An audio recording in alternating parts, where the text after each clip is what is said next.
bro. They know we'll take everything over. Big brother watching. Brother's watching. Now we have Stephen A. and Skip Bayless in our pocket.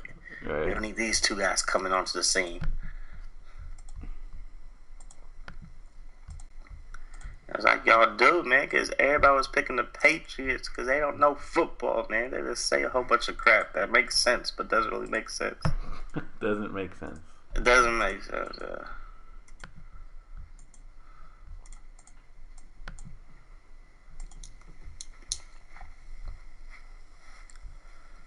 I think it worked.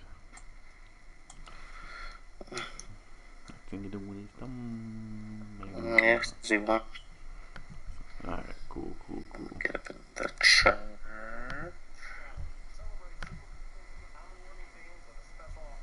What special offer? Is that right?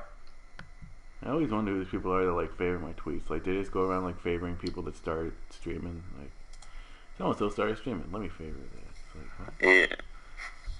No, there's a lot of weird people out there in the world. There are, bro. A lot. A lot of weird people.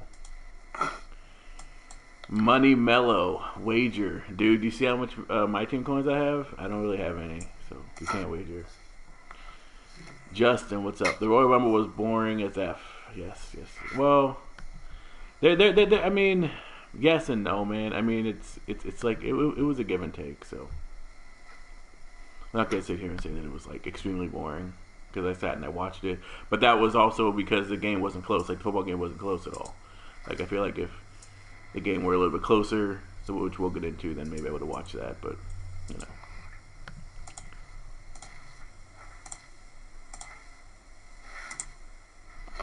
But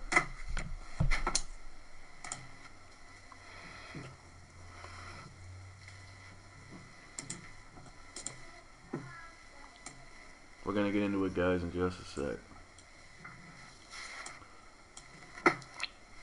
Again, on any topic that we talk about, you guys can feel free to call in on Skype. You just gotta add me and stay with my Twitch name, and yeah. That's cool because I can eventually, because I learn how black people, so you guys can spam all you want. I learn how black people. You were waiting for people to return for the Royal Rumble match, and nobody did. Yeah. I mean, but it's like who would they bring back, man? Everyone's old now. Like they could bring back like somebody from the NWO, man, but they're like 65. Ric Flair could come out, but he'd like break a hip like walking to the ring. So there's no one really that would come back, man. No one that's gone, and John Cena can't come back because he's hurt. Seth Rollins obviously is extremely hurt. He's not coming back. So there's really nothing that we could possibly expect from that. Jeff Hardy, dude. Jeff Hardy's not coming back, man. He's like signed with TNA, man. Come on, bro. Where do you hear this stuff, Justin? But anyway, we're gonna get into that, and you can come in and have your opinion heard again. Feel free to jump into the Skype call at any point. But Dawkins, do you want to start with football, man? Let's just dive right in, man. Let's dive right in, man. Let's get it going. Let's dive right in, bro. And guys, again, because we haven't really.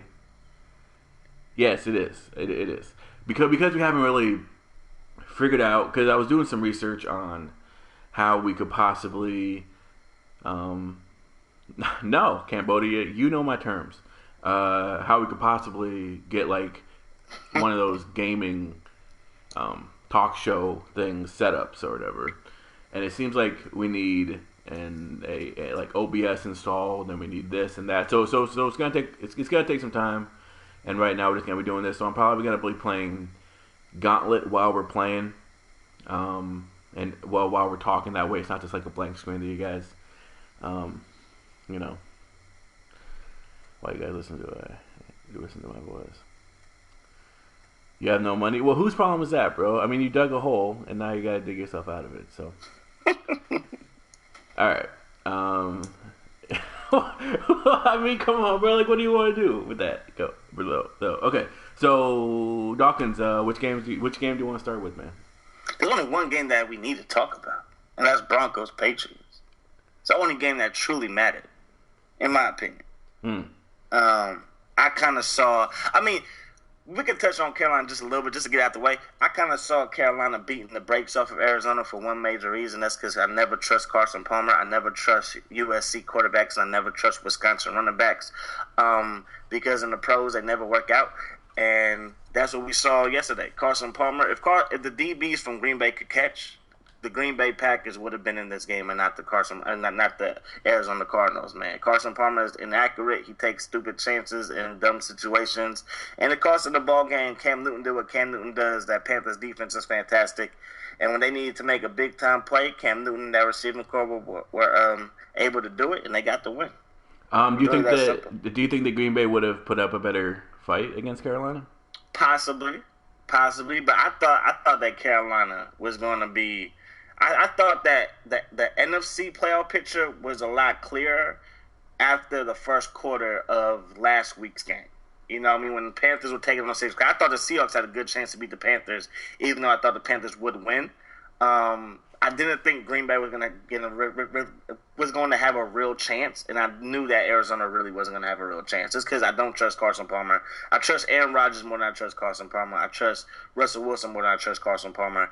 And Arizona's defense is good, but they were just on the field all day long. And when that happens, going to give up big plays, and that's exactly what happened. Yes, Cambodia, trust me, we will get into that stupid statement. Nobody will beat the Panthers with Johnson, Stewart, and Cam. I don't know, man. I mean, here's the thing. Here's the thing. The Cardinals are a very, very, very good team. I'm not taking anything away from them. But I think me and Dawkins talked about this before. Like, when you have a quarterback like Carson Palmer who hasn't really shown any, like, at least for me, I don't trust him. Like, I was kind of waiting for him to fail. And I know that sounds really, really bad. But when it comes down to it, like, I was just waiting for him to be who we thought he was. And now we see that, you know? And, like, early in the game, he was throwing passes that, like, he was inaccurate and stuff. And I know people are going to bring up the stat, well, he's better in the second half. You know, he has a higher passing rate in the second half. But that's in the regular season again. But his passes were, like, just off. Again, big props to the Carolina defense, but at the end of the day, I feel like Carson Palmer was not the guy that they needed. And now, if they had somebody else, but again, there's no one else that they could put in there. I don't know. Carolina is definitely beatable, I think. Yeah. To me, Carolina's beatable. I know a lot of people are thinking Carolina's going to beat the brakes off of the Denver Broncos. One thing that people have to realize is that I believe that Peyton Manning isn't going to make the same mistakes that Russell Wilson made and that Carson Palmer made. Those two quarterbacks put their team in a hole that was so big that you're not going to climb out of it when you're going up against one of the best defenses in the league in the Carolina Panthers. When it comes to Super Bowl, I don't think Peyton Manning's going to throw a first quarter interception that's going to cost his team, because he didn't throw one this week. Everybody was saying the Patriots are going to beat the brakes off of the Broncos, and it didn't happen. So now 2 weeks out, everybody's saying, this game's over. The Panthers are going to win. Peyton Manning's washed up. How could he possibly beat Cam Newton in his defense? And it's like, have we not seen the playoffs already? Like, were the Carolina Panthers getting takeaways, or were Russell Wilson and Carson Palmer throwing dumb passes? Exactly. They were throwing dumb passes. Okay? So, at the end of the day, and we're going to get in the whole Peyton Manning, Tom Brady thing, at the end of the day, the tables have turned where it's not all on Peyton Manning's shoulders. It's all on Cam Newton's shoulders. So, if Cam makes a mistake and puts his team into a hole, okay, well, that might take away the running game of Jonathan Stewart just a little bit, because we all know how game plans change. You know what I mean? So, at the end of the day, as long as a quarterback can protect the football versus the Panthers, then that team will always have a chance. Yeah, and going to DJ's comment about Carolina, they will blow out the Broncos. The Broncos have, a great defense, bro. Like, did you see what they did to Tom Brady? Like, come on, man. Like I tweeted about that. It was like a clinic on how to play defense. Yeah. Like, especially in the fourth quarter, those stands, bro, those stands. And, we can get into this as well, how should they have kicked the field goals, whatever, like, did they put themselves in, did they have too much faith in Tom Brady? But that defense is amazing, and it's amazing. It was crazy. I'm like, wait, but again, like at the same time, it showed how good Tom Brady was about not making dumb mistakes. Like how many, like for me, like throwing the ball away, like not taking the sack, just seeing like how his mind worked, and he was like really trying to figure out this defense. And again, you could make the argument that was like the best defense that he's ever gone up against. I mean, you could make that argument, but what does that mean exactly? He threw 3 picks versus the best defense. Okay, well then, how good is he? And I want to go to D-Jack's comment, because his comment makes perfect sense. And this is why I'm holding off to say, okay, Tom Brady is better than Peyton Manning, and we all know that, right? Legacy-wise, I think that this game showed a lot, because way back in the day, early 2000s, the Broncos were what the Patriots were. And the Patriots were what the Colts were back in the day. Because the Colts would rely on Peyton Manning. And if Peyton Manning threw a couple of picks, if Peyton Manning threw a couple of bonehead interceptions, game was over. Game was over. You know what I mean? And the Patriots back in the day, which you could say are like the Broncos today, Tom Brady really didn't have to do too much. Just protect the football, allow our defense to play great, score if we can, but take the points. Take 3 if that's all we can get. Don't turn the ball over. Let's run the football and see what we can do. You know what I mean? And now that the tables have turned, well, now we look up and Peyton Manning's 3-1 versus Tom Brady in championship games. Mm-hmm. So, to me, Denver has a chance to win the whole thing as long as Peyton Manning doesn't turn the ball over. Peyton Manning could beat Alex Smith and they could win the game. Because Cambodia just said, well, how could we expect a 39-year-old quarterback to crack the code of the Carolina Panthers defense? Why do we need a 39-year-old quarterback to crack the code? Why do we need that? Why do we need him to crack the code? Why can't they just run the ball, play good defense, and have a shot in the fourth quarter? Because if you have a shot in the fourth quarter, anything can happen. Anything can happen. So we don't need a 39-year-old quarterback to crack the code of a great defense in Carolina. You don't need it. You just need him to protect the football, get his offense in good situations, have good field position, and allow that defense to do what they do. Mm-hmm.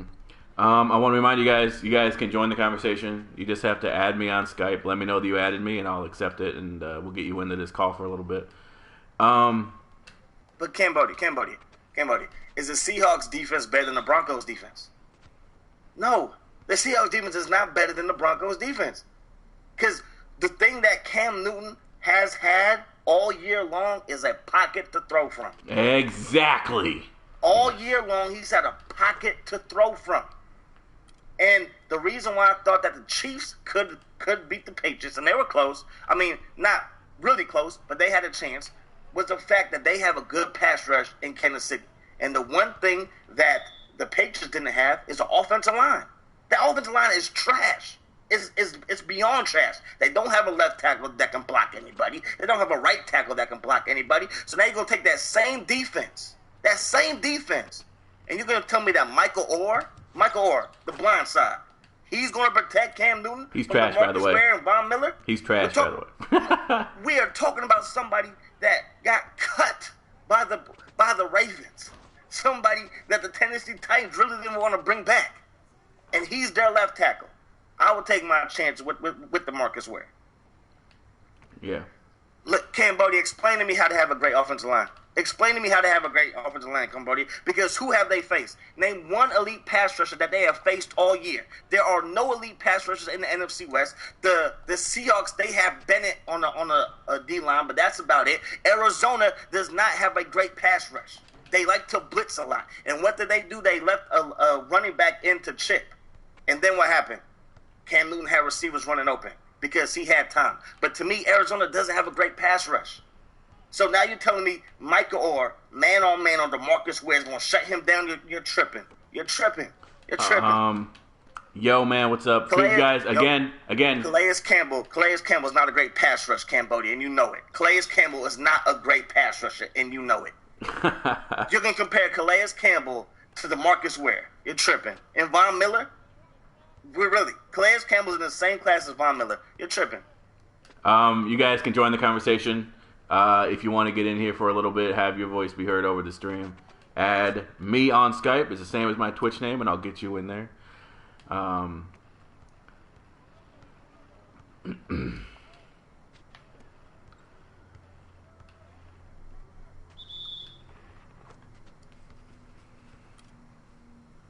Michael Orr isn't that trash. Isn't that trash? Isn't that trash? But is he that good? Yeah, exactly. Like what are we comparing him to? Yeah, exactly. Like again, like this is a guy who again, it's like we go into like Dawkins said, he got cut from the Ravens, and the Ravens are not known for their O-line. No, not at all. And like he was mentioning the Titans. Like this is a guy who, whatever. We can make the argument lived off of a movie until people realized how bad he was, and then just cut his go that ass. far. You know what I mean? Like, but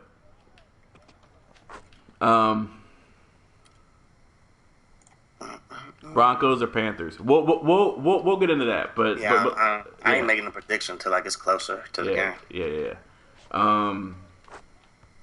Let's see. What were we talking about here? Cam Newton escaped from the pocket and made great throws. Absolutely.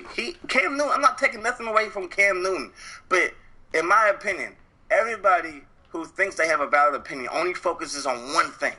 When it came to Patriots Broncos, everybody focused on Tom Brady versus Peyton Manning. Everybody can see that Tom Brady right now is 10 times better than Peyton Manning is right now. But are you going to sit here and tell me that the Denver Broncos don't know that Cam can escape from the pocket? So don't you think that they're going to have a game plan where DeMarcus Ware and Von Miller are going to attack upfield? And what did Tom Brady say in his press conference? Not only were the outside pass rush good, they had to push on the inside. So if you push the pocket and then you have your two defensive linemen or outside linebackers and Ware and Miller going up the field, where can he go? Where can he go?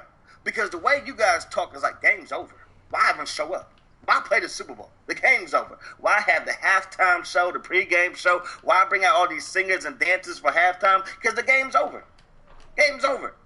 You guys really sit here and think that, Cam Newton, he's just going to be able to do it all versus this team. I'm sorry. He's not going to put up 500 yards passing, another 100 yards rushing like he did versus the Giants. The Giants don't have a pass rush. We're talking about the Denver Broncos, talking about the best defense in the game. Best defense I've seen in a long time. And I thought defenses win championship. Exactly. That's what I thought. But hey, what the heck I know? 25 years plus, kids. 25 years plus. Yeah, I mean, this is not going to be a blowout, man. And Dawkins has been alluding to this all, like, what's up, Beast? Like, this whole time. We don't need... Okay, I'm not going to say we because I'm not a Broncos fan, really. But the Broncos don't need Peyton Manning to throw for 300-plus yards at this point. He like Dawkins said, he can be an Alex Smith type of player for this because they have such a good defense. But I'm not taking anything away from Cam Newton either. But he did have a lot of time back there. That's all I'm gonna say. Yes, the Panthers do have a great defense as well. I thought the Patriots defense was pretty darn good too, though. And the point is, it does not matter how good the other team's defense is if you can protect the ball. The only point that I'm making as I'm looking at the Panthers schedule, when I'm looking at the Panthers schedule, in my opinion, for the Panthers, you have no team on their schedule that has an elite pass rush. No team that has an elite pass rush. No team that has a pass rush like the Denver Broncos pass rush. So I'm saying it's going to be interesting to see a team that relies so much on Cam Newton if they can do the same things. If they can do the same things. Because what if Cam can't do those same things? Then what? Then what? Are you really going to say Jonathan Stewart's going to ground and pound versus that defense? I don't see it happening. So, I mean, I could be wrong, but I just don't see it happening. I mean, the fact that people think it's going to be a blowout, it's like, why? Why? This team won with a 39-year-old plantar fasciitis foot, or whatever it's called. They won with him. Then they won with Brock Osweiler. They won with him. They beaten the Patriots twice this year with two different quarterbacks. But now Cam Newton and the Panthers are just going to roll right over them. Just going to roll right over them. I don't see it happening.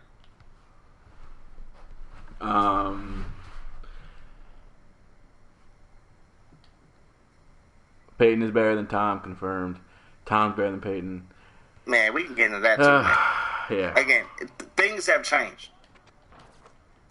Things have changed. I'm going to leave it at that until we get into it. But things have changed, in my opinion, of the two. Broncos D is the best in the league. For sure, man. For sure. And Dawkins was talking about, like, you go down the... And this is something that Dawkins was talking about, and Cool Bro, who I hope he gets in here because he's a Cardinal fan, so he's probably crying somewhere. But this is something that he was mentioning, like, the whole time, is that the Panthers haven't really played anyone. You know? Yeah, I was about to say that. If you look at this schedule, like... One, they play in arguably the worst division in football. Okay, I know that the AFC South is pretty bad and the NFC East is pretty bad, but the South is horrible. Okay, the Panthers schedule for Week 1 Jaguars, Week 2 Texans, Week 3 Saints, Week 4 Buccaneers. Then Week 6, they had a bye Week 5. Then Week 6, they took on the Seahawks, which they beat. They came back and did their thing versus that team. Then you got the Eagles, the Colts, the Packers, the Titans, the Redskins, the Cowboys, the Saints again, the Falcons again. Oh, no, the Falcons for the first time, excuse me. The Panthers, and they lose their only game of the season to the Falcons in Week 16, and then Week 17, they take on the Bucs again. So, again, I don't see a team right there that has an elite pass rush. I'm just saying.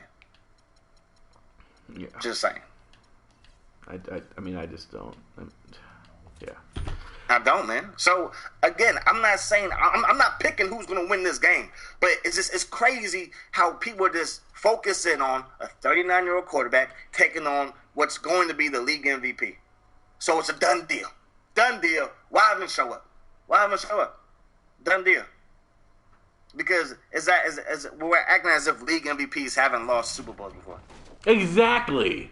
You know what I mean? Like, I believe Peyton was the league MVP one time and lost. I'm pretty sure that in '97 that Brett Favre was the league MVP and he lost to the Broncos in the Super Bowl. You know what I mean? Going way back when, like early '80s, Ken Anderson for the Bengals, he was the league MVP, lost to Joe Montana and stuff like that. So again, I just think that it's not going to be a blowout, and Tom Brady, in my opinion, is still better than Peyton Manning. Yeah. I think it's just interesting how this game works. This game isn't basketball. You know what I mean? You really can't compare the greats until their careers are all the way done because you don't know what they're going to do. And again, what I saw yesterday from the Broncos is what the Patriots were doing in their dynasty. Playing great defense, not turning the ball over, and being there in the fourth quarter so Tom Brady can dink and dunk their way down the field again in field goal range. And that's what it's been. And now the fact that Peyton has that great defense, well, now we're saying that he really doesn't have to do as much. Because back then, the Colts didn't have a defense. And it was all on Peyton Manning's shoulders. But now that he has a defense, things have changed. This game, and I don't know what you guys think about this, but it kind of reminds me of Tom Brady versus Eli Manning and the Giants. And we all know who won that one. But again, kind of not because they each have really good defenses. But the Giants had an underrated defense back then because the Giants could get after the passer. That's true. The Giants, because remember Michael Strahan says something, or it was one of the defensive players from the Giants. They were like, they're only going to give up like 17 points. And of course, Tom Brady laughs it off because this was the year that they went 18-0. You know what I mean? Until they got to the Super Bowl and lost, obviously. And it was when he set that record for most touchdown passes with 50 at the time. Randy Moss, he caught 23 touchdown passes. So they had the greatest offense known to man. And I believe the Panthers had the number 1 and number 2 offense. Yeah. You know what I mean? But time and time again, the defense wins because you're not going to tell me that somehow Eli Manning is really an elite quarterback. Eli Manning is a top 10 quarterback of all time. No, he's not. But somehow he was able to figure out a way to beat Tom Brady twice in the Super Bowl. But if we really think about it, was it really all on Eli Manning? Was it really all on Eli Manning, or did he have tremendous help by that defense? Good point. Peyton can't put up points on the Panthers defense. Who said he has to? And who said he has to? It could be a 6-3 win for the Broncos, and that would be a to? win. You know what I mean? All I know is that Jameis Winston, he put up 23. Who else? The Saints, they were able to put up 22. I don't think the Saints, Drew Brees is better than Peyton Manning, but I don't think that Saints offense is more dynamic than the Panthers offense. You know what I mean? The Colts in week 8, I don't believe Andrew Luck was playing, and the Colts put up 26 points on them. You know, so I don't know. We've seen crazier things happen, man. Who thought that the Broncos were going to beat the Patriots? Like, seriously. Exactly. Again, guys, feel free to join the conversation. Add me on Skype, and I'll get you in here.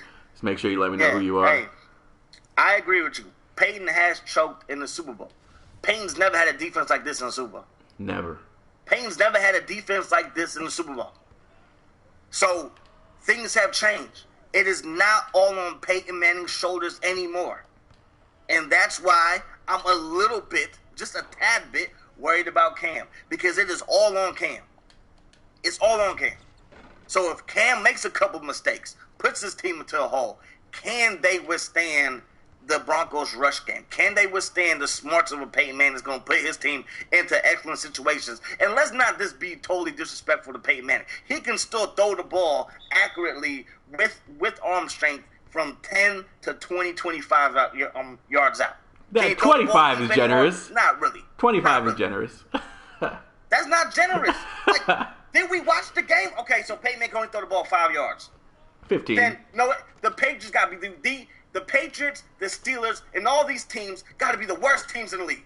They're the worst teams in the league. How could it possibly be that the Broncos have the number 1 seed and Peyton Manning can only throw the ball 5 yards with arm strength?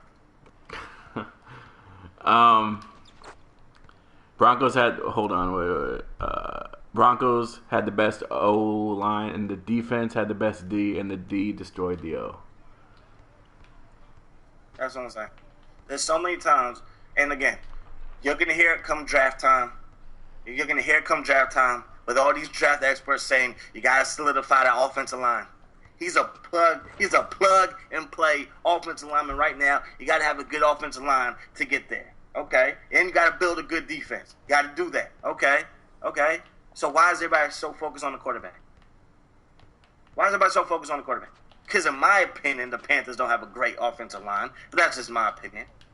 But the Broncos do.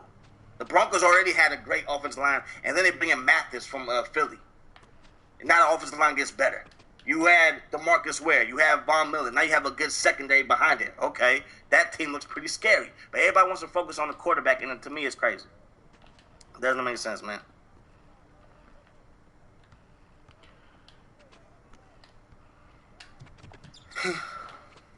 I did see the throw. See the throw. I mean, obviously Buckeye is going to bring up the Steelers, but in my opinion, bro, we saw what the Steelers could do. The Steelers couldn't have probably hung with the Broncos, to be honest with you, and the Patriots neither. So, because like we've been talking about this whole time, this is a defensive playoffs, I guess. It's not very offensive minded. To me, the Steelers had a chance when they came into the game too banged up. Yeah. They came into the game too banged up, had too many people out. You didn't have your number 1 or number 2 running back. You didn't have probably the best receiver in the game. Ben Roethlisberger had torn ligaments in the shoulder. You know, the Steelers to me had way too much to overcome. The Steelers will win the Super Bowl next year? Why do you say that? Why do you say that, bro? Because of Antonio Brown? Going back?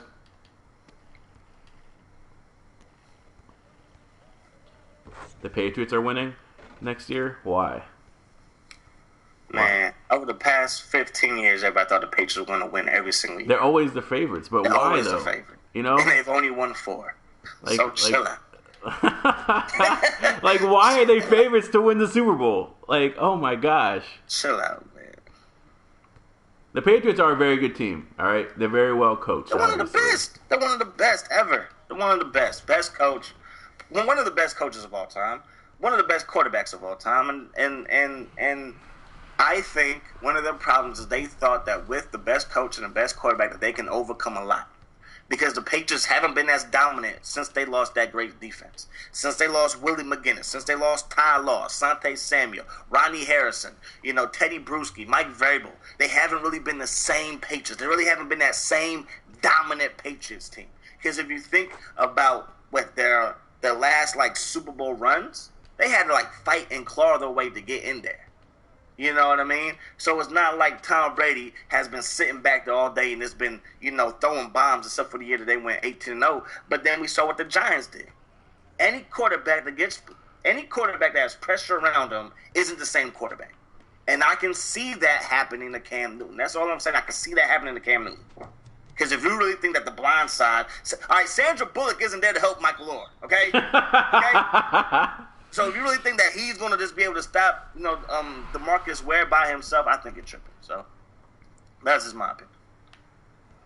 And forget about the whole Spygate thing, okay? But they're just. Why are they favorites, yo? Why are they favorites? They're always going to be contenders. But there's a difference between being contenders to me and being Super Bowl favorites. They're always going to be favorites because of Tom Brady and Belichick, and rightfully so. Yeah. Rightfully so. But they're not the same Patriots. If you just look at the head coach and the quarterback, okay, fine. Whatever, fine. Yes, they're the same. Yes, they're going to be in it every year. Yes. Are they going to win it? I don't know. Because until they get a better offensive line, there's going to be teams that just go after Tom Brady. Every single time that a team has gone after Tom Brady in a big game, they lose. Very true. Very true. Got exposed this past weekend. Yes, sir. They lose, man. Brady gonna retire soon, and they're done. How old is Tom Brady? Nah, I think Tom Brady gonna play until he's 40. Yeah. So he got at least another 4 or 5 years. Not sure how old he is, but I don't think he's close to retiring at this point. Yeah, nah. Because he can still play. He's not playing like Peyton Manning's playing. I think Peyton Manning's about to play his last game, in my opinion.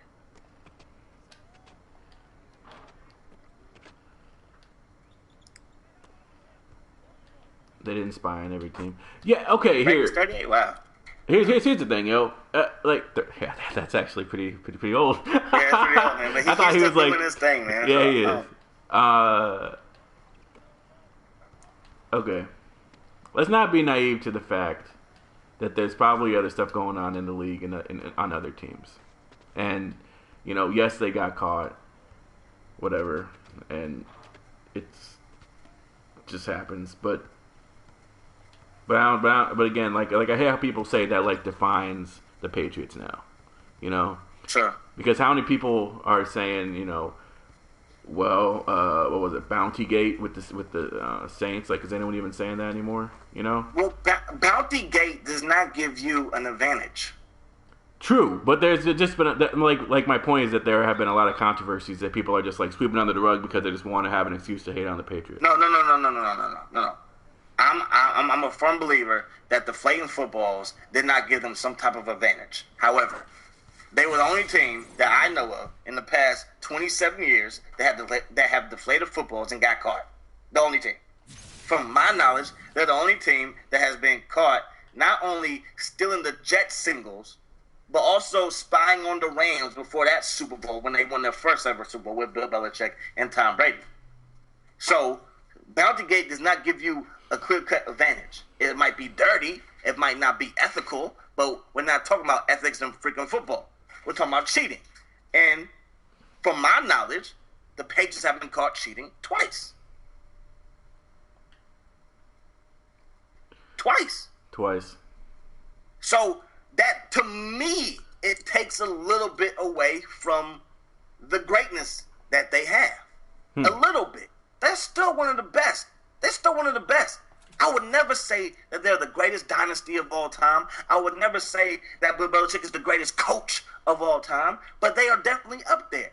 But when you cheat twice and get caught twice, or really 3 times, because they spied on the Rams, they spied on the Jets, then you got the Deflategate, who's not to say that they didn't spy on other teams? Who's to say that?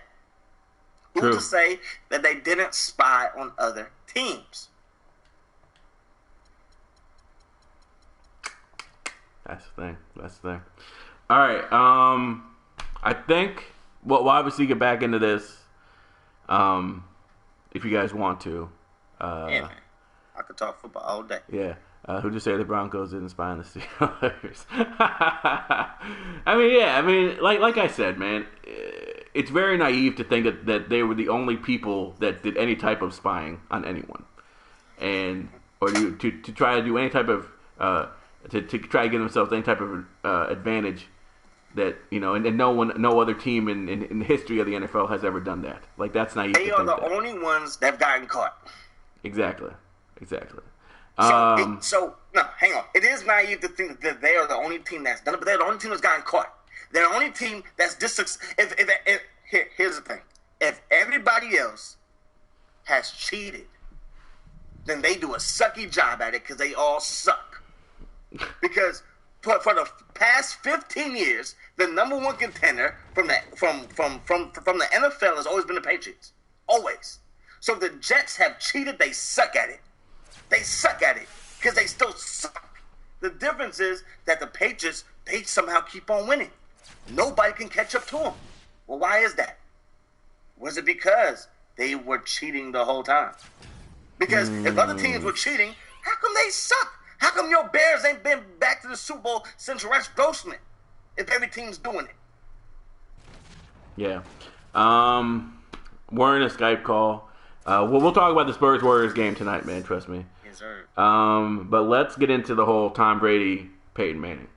Now, you know where I stand. Obviously, I ranted about it on Twitter a little bit. Yes, sir. I'm Tom Brady 100%. You guys know me. But go ahead, Dawkins. Who do you think is better right now? Let's do right now. Right now, obviously, it's Tom Brady. Okay. Tom Brady. When we right look now, back at it, it's Tom Brady. For me, if you look back at it, because I was thinking about this. I was driving to go get my family something to eat, and I was thinking about this. And what I was thinking is, and I've already mentioned it before, is that the Broncos remind me of the Patriots back in the day. Because for as much credit as people want to give Tom Brady for winning that first Super Bowl, that was all defense. You're talking about the greatest show on turf being shut down. That was all defense. If you look over the years, they win that Super Bowl, then they miss the playoffs. Then they go back to the Super Bowl a year later, but that defense was still balling. You still had Ty Law. You brought in Ronnie Harrison. You brought in Willie McGinnis. You still had Willie McGinnis and all these other guys. You know what I mean? Then you go out and you draft the Vince Wilfork and you win another Super Bowl. You know what I mean? But ever since that defense hasn't been that great, we've seen almost a 10-year span without them winning a Super Bowl because that defense wasn't really that great. You know what I mean? So the fact that Tom Brady, when Tom Brady has been Tom Brady, you know what I mean? The GQ model, married to Giselle and all that stuff, it has been on Tom Brady's shoulders in New England. Because if we just look past those first two, maybe even first three Super Bowls, it wasn't really all on Tom Brady. But since it's been all on Tom Brady, he's won one. He's won one. And the thing that I'm looking at is ever since 1998-99 when Peyton Manning was drafted, it has always been on Peyton Manning. They never had a great defense. Their running game was okay with Edgerrin James, and I can blame Peyton Manning for them not sticking to that running game at times. I can blame him for that. Yes. But that defense wasn't that great because everybody always talks about, Tom Brady never had any weapons. Tom Brady didn't need weapons because that defense wasn't going to allow anybody to score any more than 21 points. So how many weapons did you need? We cannot forget about the spine. We can't forget about the flake game. I don't care how much of an advantage it gave them or not, but we can't forget about that stuff. And then we can't forget about the tuck rule. You can't forget about that. The Patriots barely beat the Raiders at that, and they had to get a call that now doesn't even really exist anymore to go their way. And, of course, when I look at it, when I compare the greats, I look at how they did it. And so many times, late in games, Tom Brady gets them in field goal range. Tom Brady gets them in field goal range. Tom Brady gets them in field goal range. Adam Vinatieri hits the game winner. There's certain quarterbacks that don't have that luxury. There's certain quarterbacks where it's all on them, and they have to drive down and get a touchdown. They can't settle for a field goal. They have to drive down and get a touchdown. So the point that I'm making is when Peyton Manning had it all on his shoulders with the Colts, with no defensive help really. He won one Super Bowl. And in my opinion, when it was all on Peyton, when it was all on Tom Brady's shoulders, he's won one Super Bowl. So with that argument, they're even until we look at the numbers. And to me, in their primes, Peyton Manning has always had better numbers. Has always had better numbers. Because the Super Bowl argument makes perfect sense, but not in every single case. Because there's a couple quarterbacks that come to mind. Really just two. Two quarterbacks come to my mind when we talk about Super Bowls. I ain't talking about Trent Dilfer. I ain't talking about Doug Williams. I ain't talking about Brad Johnson. I'm talking about Terry Bradshaw, who has 4. Nobody, not even you, Buckeye, would say that Terry Bradshaw's a top 10 quarterback. Nobody would say that. Troy Aikman. How many people really have Troy Aikman in their top? Dallas had one of the best defenses of the 90s. Had a pass rush. And then for their last Super Bowl, you add on a Deion Sanders. One of the best defenses. Had one of the best receivers of the 90s in Michael Irvin. Had one of the best running backs of all time in Emmitt Smith. Has Peyton ever had anything great outside of his weapons? But we all want to sit here and argue that the quarterback makes the weapons better. So again, I really can't sit here and say that that margin is so big. Because I was one that said, no, maybe Peyton Manning really isn't a top 5 quarterback. But then looking back on it, he is. He might even be higher. Because you take the Colts back in the day. When Peyton Manning was on that team, you knew they were going to the playoffs. You knew that they were winning the division. You knew that they were going to have a home playoff game. You knew it. You knew it. Peyton Manning, I believe, only started off the playoffs on the road one time. And that was back when they had only 3 divisions and not 4. Every single time, wild card or divisional round, his team has had a home playoff game. You lose Peyton Manning. Not only do you miss the playoffs, but you get the number 1 pick. That shows that your team sucked. That shows that your team was based, everything that you did was on Peyton Manning's shoulders. Everything that you did. Because you lose him. You lose one man in the ultimate team game, and you go from a contender to the worst team in the league. But then you look at the Patriots. And this is more of a credit to Bill Belichick than this and Tom Brady. But you lose Tom Brady in the first quarter, I believe in 2007, 2008, 2009, whenever it was. You lose him in the first quarter. You bring in Matt Castle, and you still win 11 games. You still win 11 games. So, who are you taking? When it's all said and done, I'm still taking Tom Brady.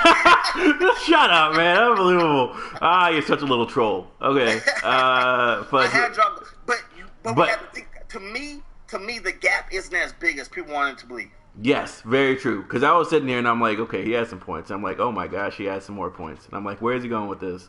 And then obviously, Tom Brady. But Dawkins made a lot of good points, man. And maybe it's not as big as I would say. As I initially thought, but I still think that I'm taking obviously Tom Brady over Peyton Manning. Tom Brady. I mean, because you can't. Because I said this. I believe it was last year. It was last year versus the Colts when the Broncos lost. I was like, why are they throwing the ball so much when Peyton Manning clearly can't throw? And then I'm thinking to myself, well, who's making all the calls? And the guy who's making all the calls is Peyton Manning. So looking back on it, maybe if they would have gave the ball to Edgerrin James more often, they would have won more. You know what I mean? So because of that, because I've seen Tom Brady be the man and have success, play with a great defense and have success, and because the head-to-head matchup in the regular season is so far out there in Tom Brady's favor, to me it's Tom Brady. But the gap isn't as big as I thought it was. So I think that Peyton Manning, to me, actually moves up the all-time list of quarterbacks. So where do you have him? I would have him somewhere at 4 or 3. He's not 5 anymore. Because remember, I thought he might have been 5, maybe 5 or 6. I thought he might be 5 or 6. But now, to me, he's 3 or 4. Mm-hmm. All right.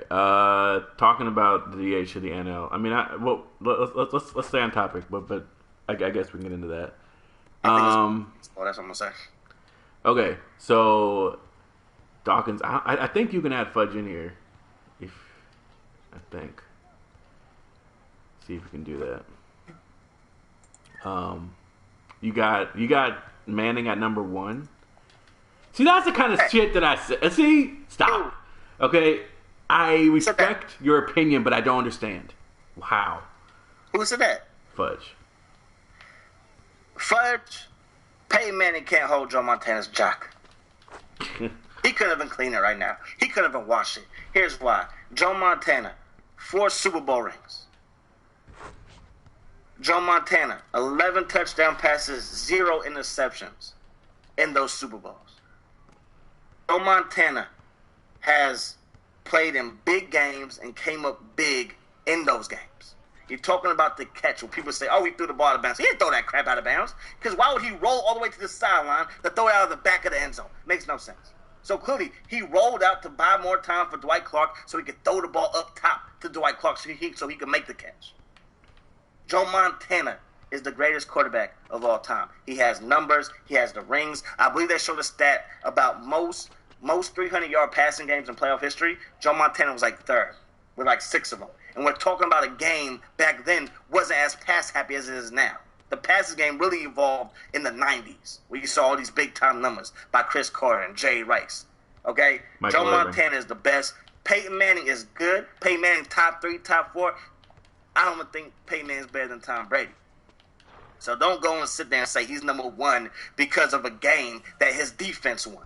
Okay? His defense beat the Patriots. It wasn't really Peyton Manning. You know, Peyton Manning deserves a lot of credit because he did not turn the ball over. He did not put his team in bad situations, and he did throw 2 touchdown passes. But to say that it was all on him, no. Those days are done. The Tom Brady, Peyton Manning debate, to me, is done. We've seen everything. We've seen it come full circle where it was all on Peyton Manning. But to me, I think Tom Brady's still better. Yeah. Hello? Whatever. All right. So, here's why I think Peyton Manning is number 1. All right, first do me a favor and turn your TV down. All right, yeah, I got it. My bad. Sorry. No, you're good. All right. So, I'm gonna go off, and I'm not saying that Peyton Manning won that game. He obviously did not. The defense was too good that game for the Patriots to even come close to winning. Well, they did come close to going. I don't know. Shut up. So, Okay. I'm gonna go and I'm gonna look up these stats. All right. I'm gonna go look at all the records that Peyton Manning has broken. Okay. All-time NFL passing records.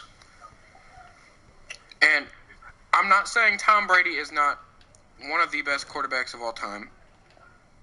I'm not saying, I mean, okay. Yeah. We're talking about the greatest quarterbacks right now. I mean, of all time. So, of course, numbers, rings, everything is out there. So, yeah, everything is out there. But what I said, Livin, was I said he's number 1 in single success. In team success, hell no. He's like top 10 maybe. Because of how... Because in 2009, he threw that pick. He threw that pick to lose them the Super Bowl. In 2006, he didn't really win the game for them in that game. Their defense actually stuck up against the Bears' offense because of Robert Mathis and Dwight Freeney. Offense? Really? Yeah, exactly. I don't mean to cut you off, but the Bears' offense? Yeah, bruh. Came up clutch versus the Bears' offense? What? What? Me? They Dude! had Rich Grossman, Cedric the Bus Benson. They had Thomas Jones at running back. They had an old and slow Musa Muhammad. They didn't have any offense. That's what I'm saying. Exactly. No, you're not saying anything, though. You're not saying anything. You can't say, oh, well, they won the Super Bowl not because of Peyton Manning, because of that great defense. That great defense shut down the Bears. Yeah, all right. But, all right. So, we look in passing yard leaders. Obviously, Peyton Manning has 2 years on Tom Brady because of draft style, but they're also 1 year in age apart. But Peyton Manning still has about freaking 13,000 more yards. And to be exact, it's 13,922 more passing yards than Tom Brady has had. But 2 years, he's averaged about, let's say, 275 yards a game. That's still not even coming close, because that's. If we're talking about numbers, dude, and I don't really mean to cut you off, but passing numbers don't mean dilly poo. We can just watch the game. Yeah. We can just watch the game, and we can see what Tom Brady has done. In the playoffs, that's where you make your legacy. And historically, Peyton Manning has choked in the playoffs.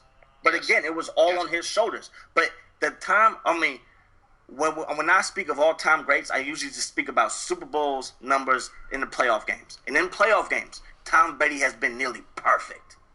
Nearly perfect. You're right on that. So, to your argument, that means, you know what? Brett Favre is better than a lot of other quarterbacks, too. Because Brett Favre is number 2.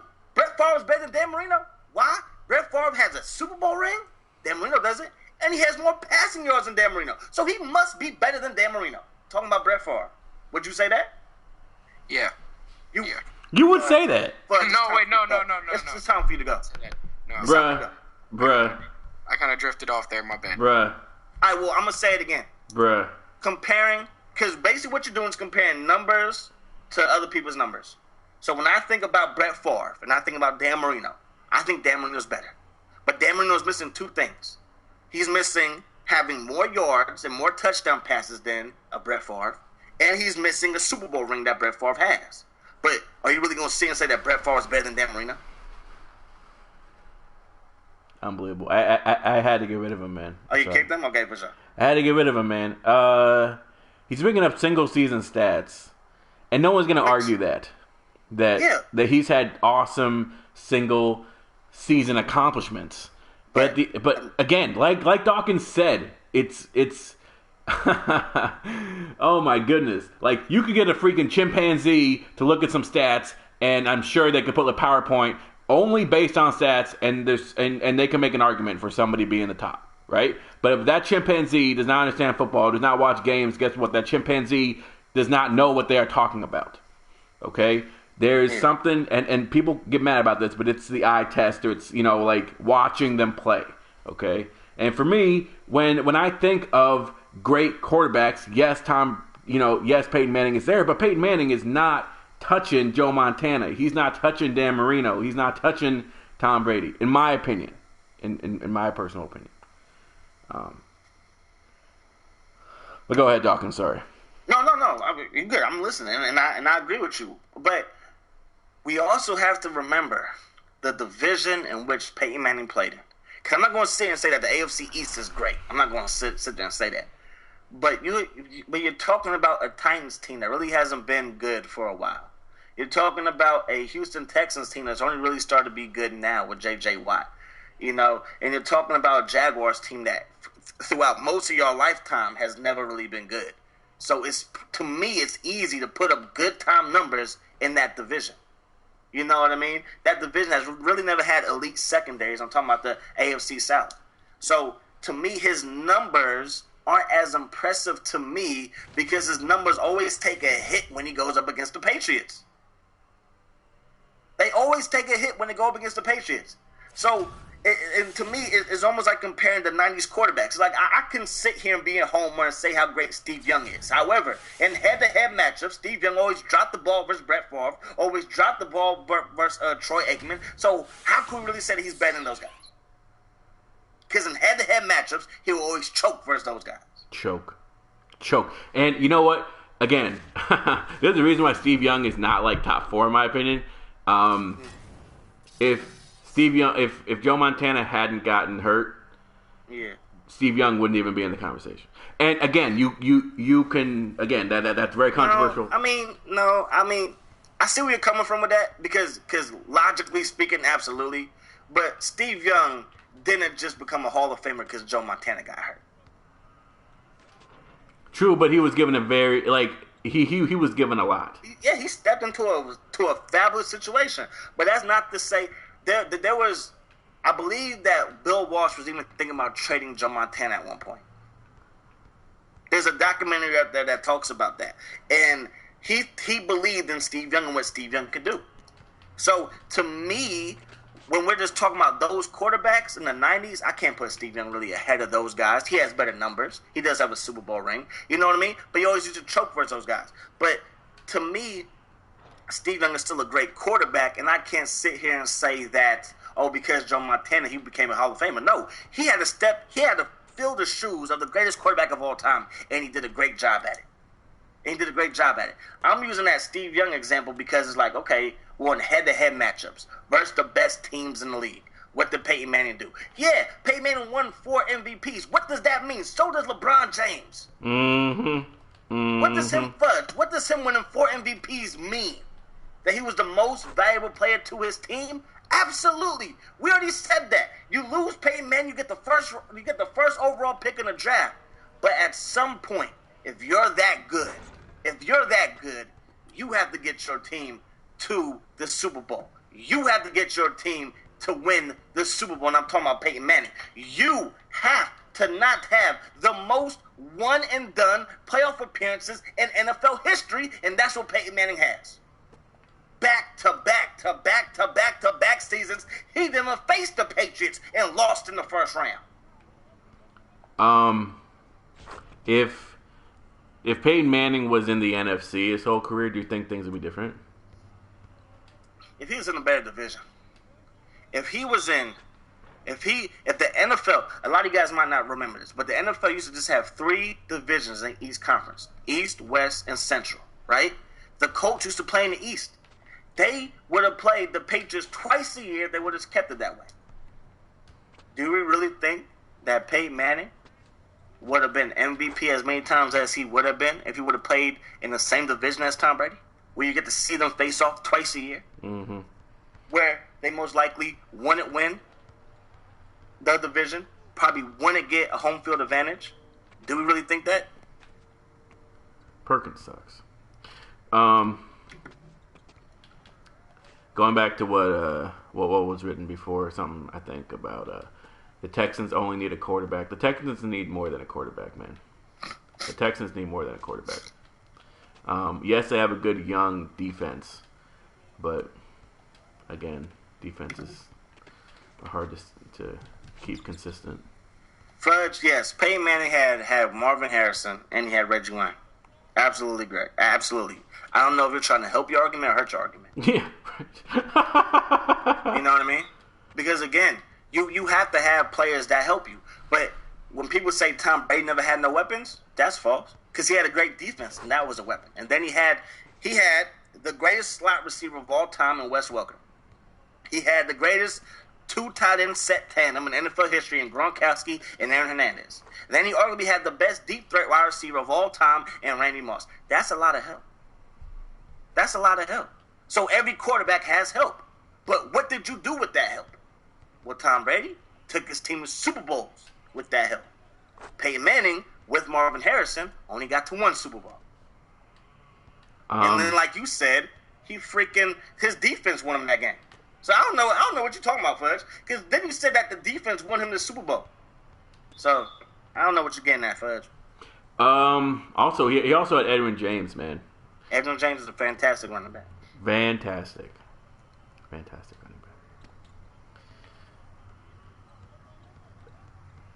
But yeah, man. I mean, the Texans need, like, dude, they are just ridiculous. Like I think people are falling into the trap thinking that they're good because J.J. Watt's on that team. But he can only do so much, man. J.J. Watt is a game changer, but again, that division is booty. That division is booty. The Colts, for whatever reason, couldn't find a quarterback. I mean, Andrew Luck couldn't stay healthy. Hasselbeck couldn't stay healthy. They have 5-star quarterbacks. That's kind of hard to overcome. And that's how you win the division for the first time. I believe that's when the Texans. Oh no, second time. No, second time. Second time. Second or third time actually. But like you win the division that way, and you still don't have like a winning record. So yeah, it's easy to say just find a quarterback. But who are you gonna find? They have Hopkins. Hopkins is a beast. They need a QB, and then they'll make it to the playoffs. Well, they made it to the playoffs this year, man. You mean like go far in the playoffs?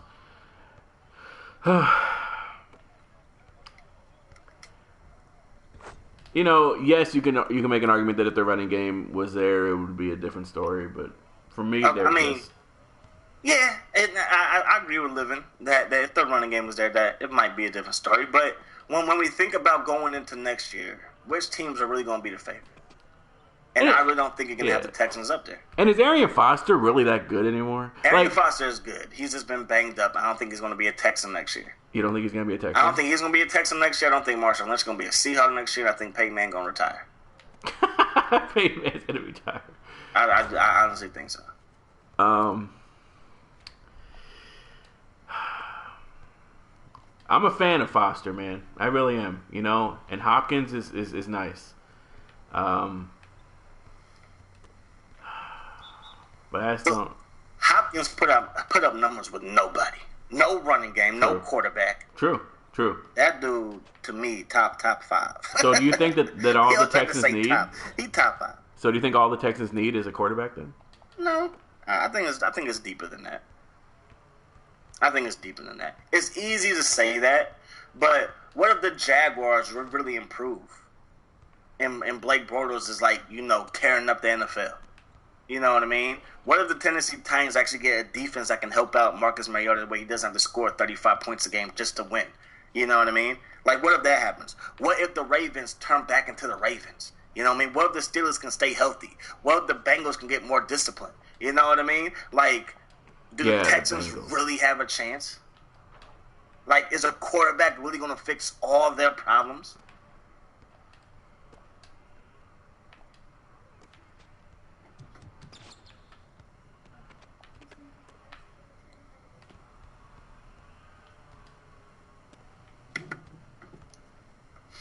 Whew, let's go. They need a new secondary because look how old they are. Wait, are we talking about the Texans? Texans need a new secondary?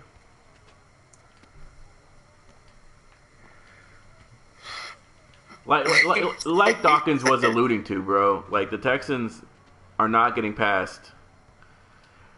They're just not getting past anyone, man. I just don't see them doing anything special, you know. I just don't. So it could happen. I'm saying it could happen. Right now, looking at the roster, looking at the moves that I think they might make in the offseason and in the draft, to me, they will still be behind all the other teams. Remember, they didn't have a better record than the New York Jets. They just happened to win their division. The Jets didn't win their division. That's why they were on the outside looking in. The Houston Texans right now really ain't better than the Chiefs. Houston Texans right now really ain't better than the Denver Broncos with Brock Osweiler. To me, the Ravens are going to bounce back in that AFC North is going to be that same black and blue division, and you're probably going to see 3 teams come out of there.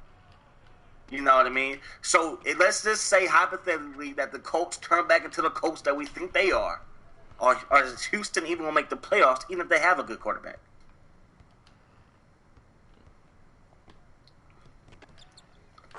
Point.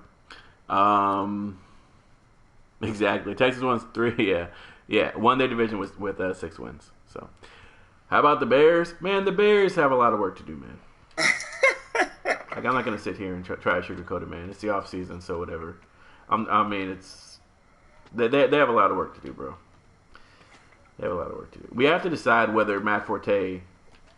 Oh, that's another one. Matt Forte not coming back either. Yeah. I wouldn't be mad about that, man. Forte's kind of run his course. So disrespectful. It's true, man. He's run his course. We've used him. Now it's time to ship him off. You know, it's sad, but true. It's time to ship him off. Dawkins, do you think Luck will be good again? Because from what I saw last year, he was shit. Yeah, he was hurt. He was hurt and he was making bad decisions. He was making some bad decisions. But again, it goes back to my earlier point. When you put everything on a young quarterback, if they don't work out, it's going to set your team back further than if you just try to build a whole team. If you try to build a complete team, your team will be successful year in and year out. Look at the Pittsburgh Steelers. The Pittsburgh Steelers have had Neil O'Donnell at quarterback, made it to the Super Bowl. They have freaking Cordell Stewart at quarterback, made it to the championship game at least 3 times, I believe. Then you have a young Ben Roethlisberger that gets them all the way to the championship game, loses to the Patriots. The very next year, as a second-year vet, they go to the Super Bowl, they beat the Seahawks. Then the Steelers' defense really isn't that good, but now you have a quarterback that has blossomed into an all-pro.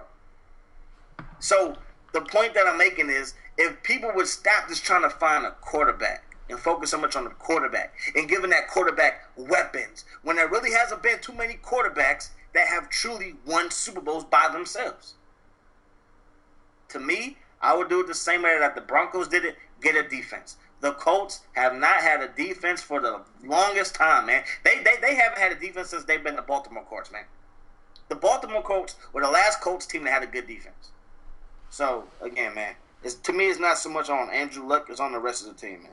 Because you shouldn't allow Andrew Luck to cost you a game.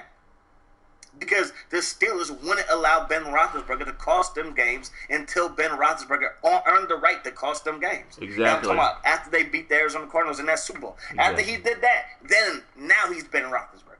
Now he's Big Ben. Mm-hmm. Before, it was run the ball, play defense, Big Ben, make a play on third down, first down, run the ball first and second down. On third down, make a play. If you can't, punt the ball, play great defense. Steel curtain.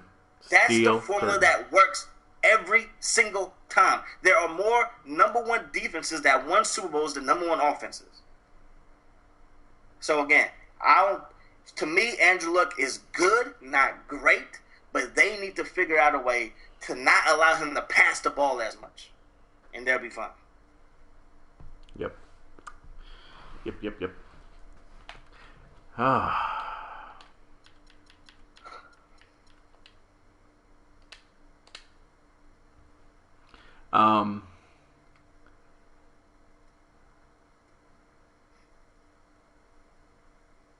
Made the best throw in Super Bowl history against the Cardinals.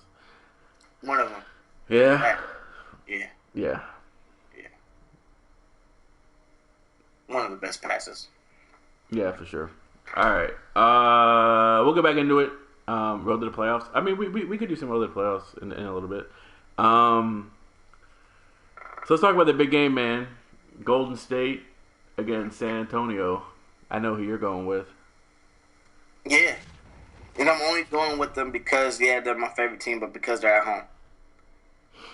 If they weren't at home, it might be a different story. Really? Yeah. The Spurs are nice. I believe the Spurs are like 2 games behind the Warriors. Yeah. And that's crazy. Yeah. Because the Warriors have only lost 4 games.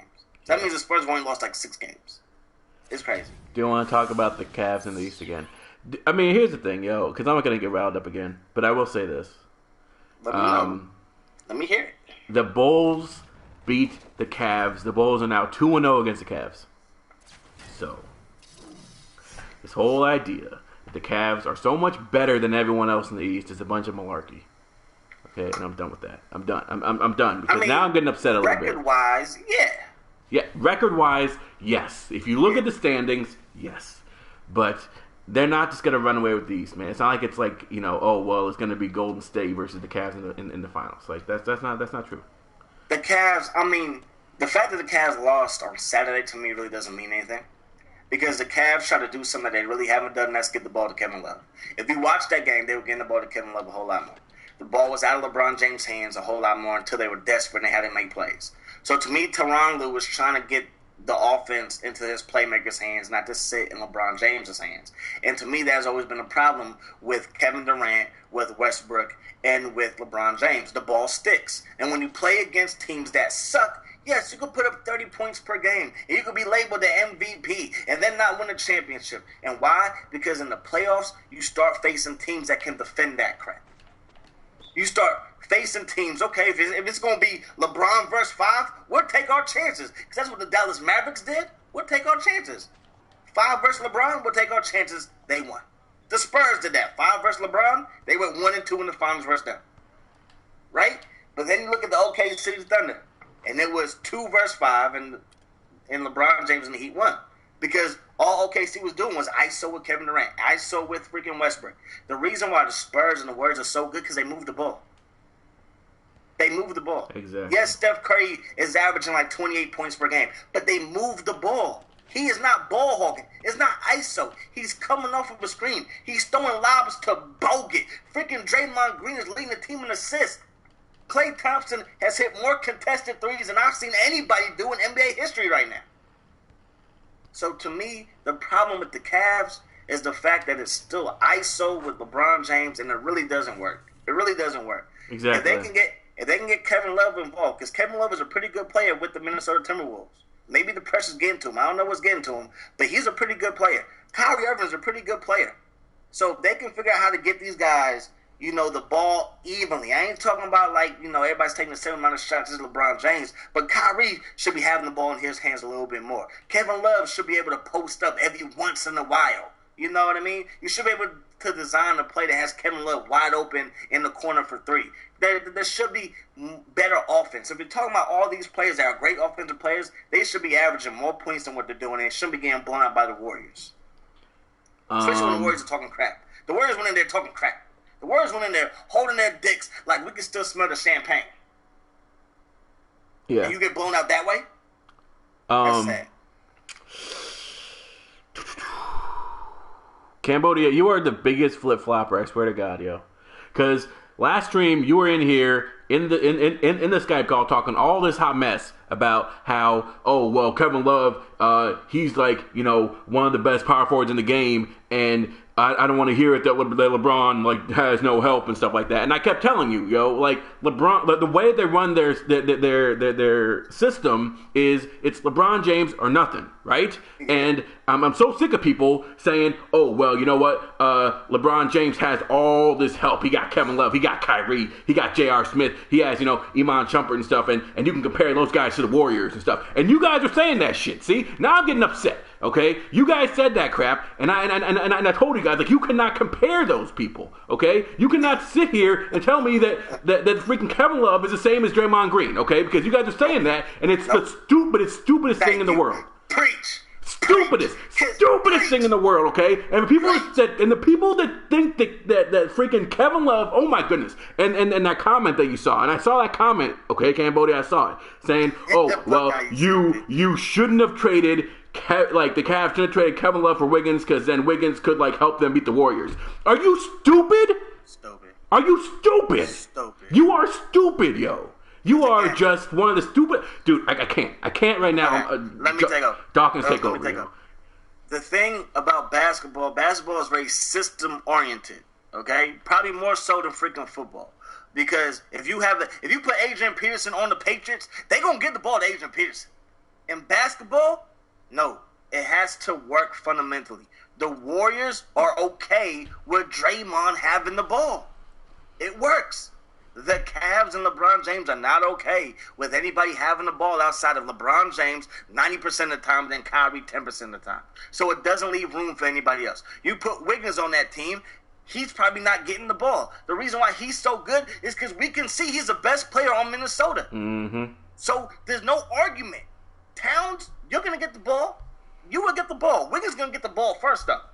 And it works. Because Towns isn't somebody that's going to post you down. He's somebody pick and roll, pick and pop. He can shoot with an 18-footer with consistency. He can cut to the basket, dunk it on people and stuff like that. He plays great defense. There's a formula to how this stuff works. It's not as simple as put Larry Bird and Michael Jordan on the same team and it's going to work. No, it's not going to work. There's a reason why the majority of the time it doesn't work out. There's a reason why you had Chris Bosh, Dwayne Wade, LeBron James, and they win two. They win two. There's a reason for it. Go ahead. So last thing I'm going to say, Kevin Love is a great player. He really is. If you don't get him the ball, if you don't make him feel comfortable, then there's a problem. There's a problem with that. Because to me, when I look at Kevin Love's game, he's not confident. He's not confident. Mm-mm. He doesn't know when he's going to get the ball. When he gets the ball, he's like a freaking pro-am player that hasn't touched the ball in a while. He's just going to chuck it up. The Warriors play Draymond at power forward, so Kevin Love becomes useless. So if they still had Wiggins, then they could have LeBron guarding Draymond and Wiggins guarding the small forward. Cambodia. Bruh. What you just said is one of the idiotic statements I've ever heard. Well, hold on though, because Fudge has been blowing the chat. We got to get him in here and see what he has to say. Okay, get Fudge back in here. But let me say this. Cambodia, the Warriors and the Cavs do not play every single night. The Warriors and the Cavs do not play every single night. And I'm going to use an example of Kobe Bryant. Kobe Bryant can take over in the fourth quarter all he wants. Any superstar can. Any superstar has the right to take as many bad shots as they want in the fourth quarter because they've earned that right. but you do not have to take bad shots in the first quarter, second quarter, third quarter. The point that I'm making is that when they play bad teams, like I don't know, teams that aren't on the left, like the Knicks or the Nets or like even other teams, you know what I mean? They should be figuring out ways to get Kevin Love the ball. They should be figuring out ways to get his confidence back up. It should not be ISO in all 82 games. The Warriors and the Cavs, they play twice a year, and that's it. Yes, they might make it to the finals together, and that'll be fantastic. But you're talking about one team with a power forward that we haven't really seen before. Okay? Draymond Green is a power forward that we really haven't seen before. So you really can't compare the two. But he's not going up against Draymond Green every single night. He's going up against whatever power forward there is for the Orlando Magic. He's going up against whatever power forward it is for the freaking 76ers. He's going up against any power forward that's on any other team night in and night out, and you still can't figure out a way to get him the ball. So again, you're not playing the Warriors every single night. So the fact that you say Draymond Green would take away Kevin Love, that might be true, but this ain't the NBA Finals, baby. Go ahead. I'm here. All right. So, all I gotta say is, Cambo, you're retarded because I'm not gonna start off with that. I'm gonna say that every single team LeBron has played on, you have to realize that it's all on him. With the Heat, it's been a 4-out 1-in offense. It has been ISO straight up. He passed the ball to Dwayne Wade a couple times and Chris Bosh a couple times, and they played great. But they only won 2, like you said. But then you go to the Andrew Wiggins, Kevin Love statement. Do I think it would benefit them? Yes. But do I think that it would help them win against the Warriors? Hell no. Because if you look at how the Warriors play, they're the best team in the NBA. No doubt. No doubt. Stephen Curry is unbelievable. Klay Thompson is unbelievable at some points because he can be kind of shady because he had that one night where he was terrible, but everybody has bad nights. But then you look at Draymond Green. Did you see him on Christmas on LeBron James? This man blocked him and caught him the ball out of midair. On LeBron, on a driving LeBron. I've never seen that because LeBron James plays in a way that nobody has ever played, in my opinion. Because he plays like a running back, a smash mouth running back that just runs up the middle, and it's amazing to watch him play. But then you see Draymond Green over here blocking the hell out of him and catching the ball at the same time without fouling him. That's unbelievable. And then you see Kevin Love over here. Yes, his defense is shady, but do I think they need to feed him the ball sometimes or more? Yes, because if you watch against the Bulls, he started off pretty damn good. They got him some shots. He made a couple, but still, he needs to get down in the post more. He can't be out here having to take all these threes all the damn time. He's a good shooter, yes, but have him post up. If you watch him, he has a really good post fade, and he can play in the inside really well. And he's also a good offensive rebounder. If you're playing like a 3-out 2-in with Mozgov and Love, then you're going to get all the boards you need because Kevin Love averaged double-double seasons while he was on the Minnesota Timberwolves. He was amazing. And that's where I conclude my statement. So, yeah. Cambo, you are stupid. I'm not going to say that Cambo is stupid. I disagree with the fact that or I don't disagree with him. I think that Livin's point is valid.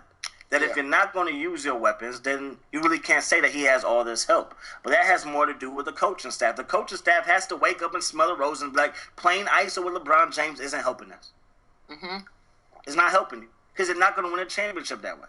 The ball has to move, man. And unless they're high percent, I hate when I see LeBron James have the ball with 10 seconds on shot clock and then he settles for a 3-point shot. Yeah. It's idiotic. It's idiotic. He's not a shooter. He's not a shooter, but he can make some. To me, I think it's on LeBron. Forget this. Forget sugarcoating stuff. Forget yelling at the coaches and all this other BS. If LeBron James wants to win, get your team involved. Tell them to cut back door. Tell them to keep moving. It's on LeBron. It is on LeBron. Yeah. Yeah. If LeBron wants to get his teammates involved, then he could come up with a freaking strategy to get his team involved. Exactly. Yeah. He is the biggest crybaby there is. Because you want to call him a running back, he ain't no running back. Running backs don't flop. Adrian Peterson will never flop. He is soft. Forget LeBron James, because now I'm getting pissed. And I want to talk about the saying that the Spurs were the best team in the league. The Spurs might be the best team in the league, but we're gonna find out tonight. They're we're gonna find out tonight, and we're gonna find out freaking April and May when the Western Conference Finals are here. But right now, LeBron James needs to wake up, because LeBron James has played for 4 coaches, 4 different coaches. Yeah. And the same thing happens. But I want to say that people said that, oh, if the Cavs had Kyrie last year, they would have won. But I watched all the games. I watched how the Warriors played. He wouldn't have made a difference. Dellavedova played pretty damn well. And he still couldn't guard Curry. In the game that they won, Dellavedova locked him down. But then Curry found a way, because Curry is great. Curry. It wasn't Curry. Curry didn't find a way. Curry. No. Curry did not find a way. Curry did the same thing that he did when the Warriors won and when they lost. Whenever I want to give Dellavedova credit, he made 2 plays on Curry. He wasn't shutting down Curry. The biggest thing that changed was when they started Iguodala and they went small. That was the biggest thing that changed. Because now the Cavs, they were only playing 8 people the whole series, which is another problem that they have. Only playing 8 people versus a team that wants to get up and down. That's stupid. It's idiotic. So the point that I'm making is that if you want to beat the Spurs, if you want to beat the Warriors, because those are only 2 teams that matter right now. You have to figure out how to move the ball so they get tired. But because the Warriors are going to move the ball. The Spurs are going to move the ball. OKC don't stand a chance because they don't move the ball. And stop telling me Westbrook's numbers. I know Westbrook's almost averaging a double-double. I know that he almost has 10 assists. Hell yeah. That does not mean anything. Yeah. That does not mean that they are moving the ball, because this comes to the eye test. When I watch Oklahoma City, the ball stands still. The ball stands still. It is easy to get 10 assists when the ball is always in your hand. The Warriors are averaging Kevin Durant on your team. The Warriors are averaging 30 assists a game. And Steph Curry's not even their leader assists. It's Draymond Green. It's Draymond fucking Green. And that's because they moved the ball. And you got to look at how underrated some of the Warriors bench players are. And you got to look at Andrew Bogut. He comes out there and he plays some pretty damn good defense. You got to look at Festus Ezeli. He's a good defender as well. They have great post players. Draymond Green is only 6'9", and he's over here locking down 7-foot power forwards. And I think that's pretty incredible, because it's just incredible to watch the Warriors play, because they're so good. And it's like you said, they have some of the best ball movement I've ever seen. And people are over here giving every single credit to... If I wanted somebody to kiss people's ass, I'd ask somebody else to come in here. The fuck, yo. Get out of here. Get out of here, Fudgy. I love you, bro. I love you, but stop. Okay, first. Number 1, Sax, what's up? 2, Sax, come on, man. We all know that you can't dunk.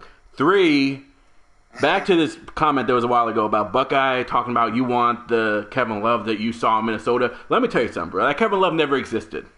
Okay, that Kevin Love never existed. It was an illusion on a shitty team, and you know what?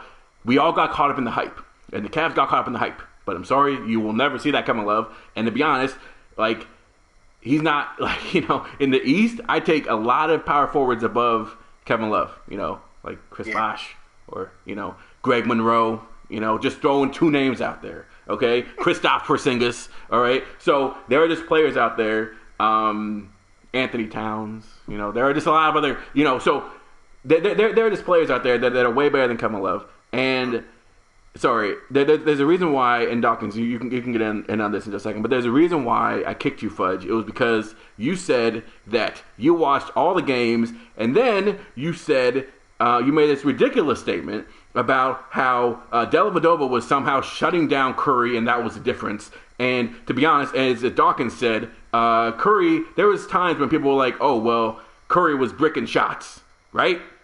Curry in that finals was shooting a lot of shots. But like Dawkins said, the difference wasn't that. It was because of the lineup changes and it was just absolutely ridiculous. So it just got me really upset because you were just pulling shit out of your ass. Yeah, and there's no way you watched all the games. Yeah.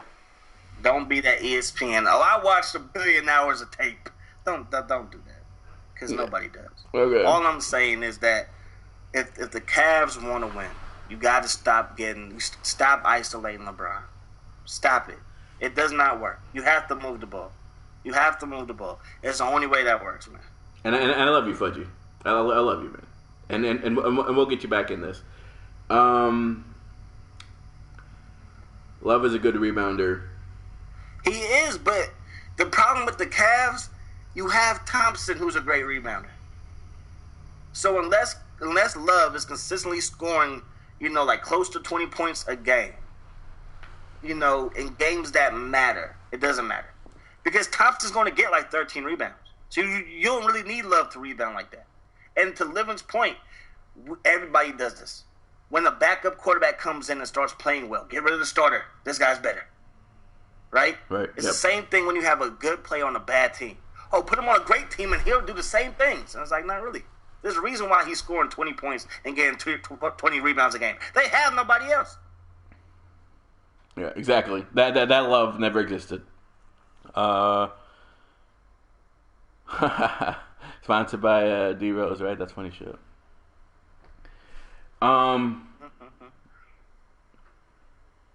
The Spurs are good, man. Going back to that, sorry, we kind of got off topic. Yeah, the Spurs are good, man. The Spurs are good. It's an exciting game. I'm looking forward to it. It's so funny because I don't know why. I think it's just because the Cavs, like, to be honest, speaking as a Bucks fan, the Cavs are like the only name team in the East, and that's why they're always on TV, and that's why people always see them. People just have this illusion of them being good. But these are the two top teams in basketball right now. And, this is what you want to watch. And we saw the massacre in Cleveland, and we saw the massacre in Oakland by the Warriors. And, that's just how it is, man. That's just how it is. And people were, like, building up the hype, being like, the first game, well, Kyrie was hurt. That's why they didn't play well. And then, what's the excuse now? Like, get out of here. They were at home. So, that's just how it is. And that K-Love had it, but yeah.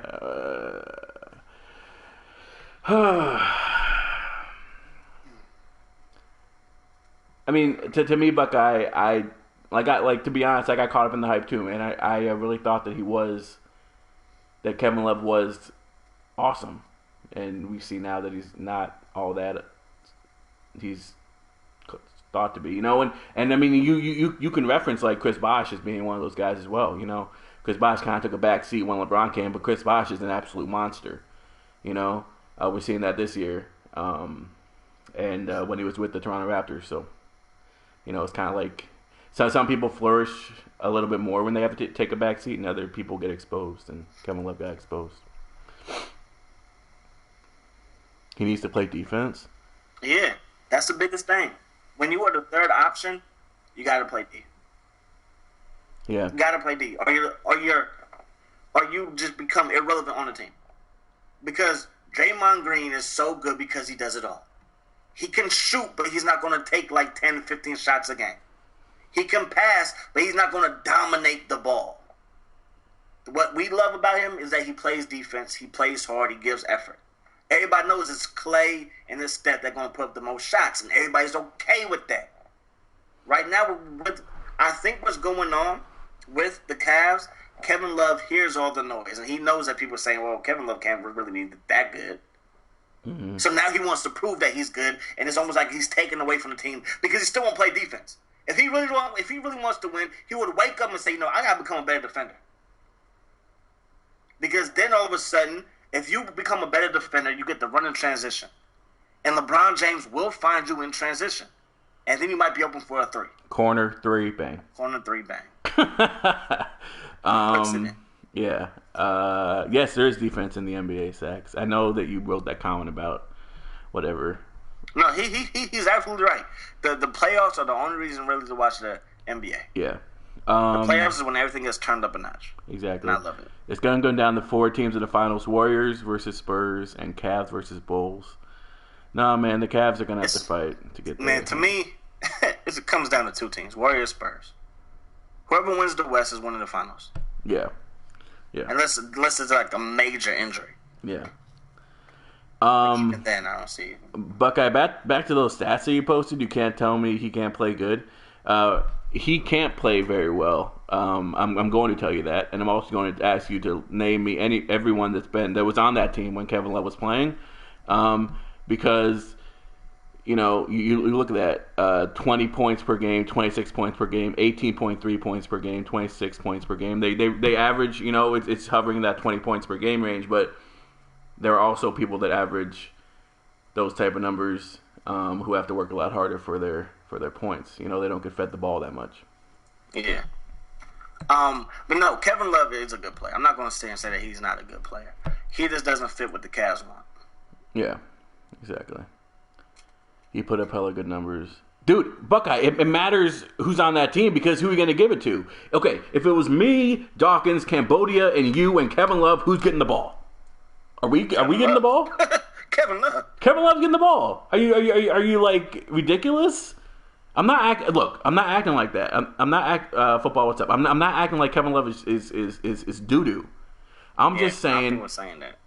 I'm just saying Kevin Love is not as good as I think a lot of people in Cleveland hoped he would be, and he's not as good as I think you guys think he is.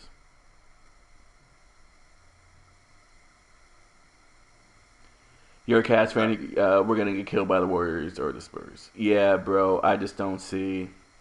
I just don't see anyone coming out of the East, bro. Even contending. I mean, it comes down, dude. Like the Bucks beat the Warriors, But then we lost in Oakland. But I mean, I don't know, man. I mean, really, okay, Dawkins. How do you stop the Warriors, man? You've seen the games. You're a fan. Yeah. How do you stop them?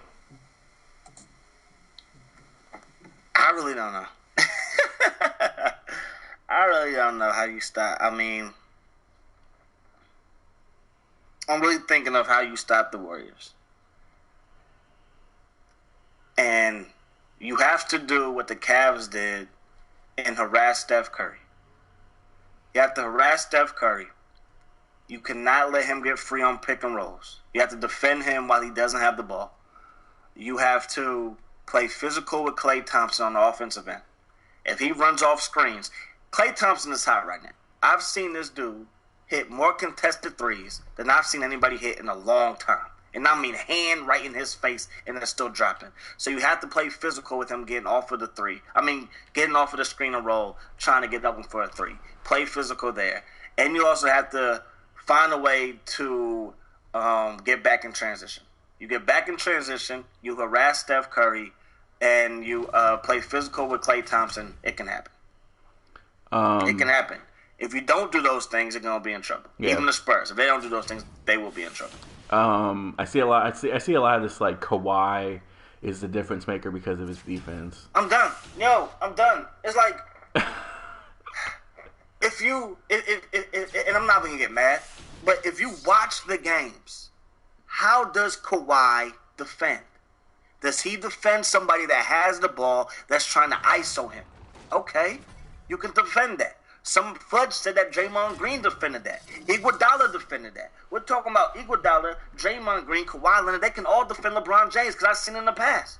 So, of course, if they can stop LeBron James from getting to the hole, then you are a darn good defender. You are a darn good defender. But how is he coming off of screens? How is Kawhi Leonard when he has to come off traffic and then defend? How is he in that situation? Because if we're talking about him guarding a Westbrook, if we're talking about him guarding Kevin Durant, or we're talking about him guarding LeBron James, that's all ISO. So it's one-on-one. The Warriors, they don't play isolation ball. Everything is off of a screen. Everything is pick and roll. Everything is a lob to the hoop. Everything is find the best shot possible.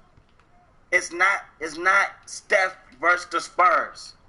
It's everybody versus the Spurs. So don't tell me that one man, Kawhi Leonard, as good as he is going to find a way to stop this offense by himself. Precisely. Don't tell me that. Precisely. Don't tell me that. Yeah. Again, man. Have fun going over those screens, man. Because Clay's going to get open, man. Like, this is the thing. Clay's going to get open, and Clay's going to start banging threes. So lost my train of thought. Exactly, but Kawhi can't stop the entire team. I don't mean to cut you off, Living. No. But come on. Like, I'm really, like, not believing that you guys watch. I really believe that you guys rely on ESPN for all the stuff that like, for all your sports knowledge. And if that's the case, that's cool. But Kawhi cannot guard Steph and Klay Thompson at the same time. He can't guard. Andre Iguodala is still Andre Iguodala. Andre Iguodala has a 3-point shot, ladies and gentlemen. He can shoot the 3 now. So Kawhi is a great player, and the Spurs are a great team, and the Spurs can go into Oakland tonight and win. However, it's not just going to be because of Kawhi Leonard. The Warriors are not the same team if Steph isn't there? Well, to a certain extent, yes. But they did beat the Rockets without Steph Curry. And I think the Rockets, talent-wise, is still a pretty good team. But if you take LeBron James off the Cavs, they won't be the same team. You take Wiggins off the Wolves, they won't be the same team. You take any star off of that team, they won't be the same team. That makes absolutely no sense. It's like, of course. But, I mean, do you want them to play without stars? Let's have the Cavs with nobody take on the Warriors with nobody and see how that goes. You can't sit here and say the Cavs aren't going to win the East, though. Football, that's exactly what I can say. That's exactly what I've been saying for this whole stream, bro. The Cavs, I mean, this whole idea that the Cavs are like some godly entity in the East is a bunch of BS. You know, I mean, there are a lot of good teams in the East. You know, the Raptors, the Hawks, the Bucks are playing hot right now. And okay? you know what? If you guys watched the game on Saturday night, you guys would know that D Rose was explosive. He was explosive. He might not have been able to finish, but those were easy lays that he probably will finish. But he was going to the rim at ease. Kyrie couldn't stop him. Deli couldn't stop him. You know what I mean? Yeah. He was missing at the rim, yes, but he got to the rim at ease. So now you got Jimmy Butler, who to me is the best player on that team, and they got a former MVP as his Robin. I don't think the East is as locked up as everybody wants to say it is, because this is what ESPN wants to feed y'all. Oh, the East is locked up. I know it's going to be the Cavs versus either the Spurs or the Warriors. Okay, cool. And you also knew that the Patriots were going to beat the Broncos, right? Yeah, and another thing, yo, like, where is this idea that Kyrie is a lockdown defender coming from? Like, where is this coming from, bro? Huh? Like, Kyrie, like, oh, well, Kyrie's there, so he's going to be able to lock down Steph. Or Kyrie's going to be able to lock down, you know, CP3 or whatever. It's like, where is this coming from? Where is this coming from? And to keep it 100, Steph probably had his best game in game 1 versus Kyrie. It's like, what are you guys talking about? Like, oh, man, you can't tell me that they're not going to have a cakewalk to the Eastern, you know, to the finals in the East. It's like, get out of here. Like, what is this? Yo, D-Jax, I hear you. And I agree with you. If Kawhi Leonard holds Steph Curry to 15 points, they'll probably win. The chances of Steph only scoring 15 points is slim to none. That is not going to happen. There is no defender on God's green earth that can stop a superstar. It's not going to happen. The way that the game is played today, it's catered to the offensive players. The thing that I am saying is have somebody else, not Kawhi, because if you take Kawhi and put him on Steph, Steph's going to pass. Steph's going to pass. So you know what? Even if they keep Steph to 15 points, they might still win because they pass the ball. They share the ball. It's not going to be Kawhi on LeBron James. Let's see who wins this matchup.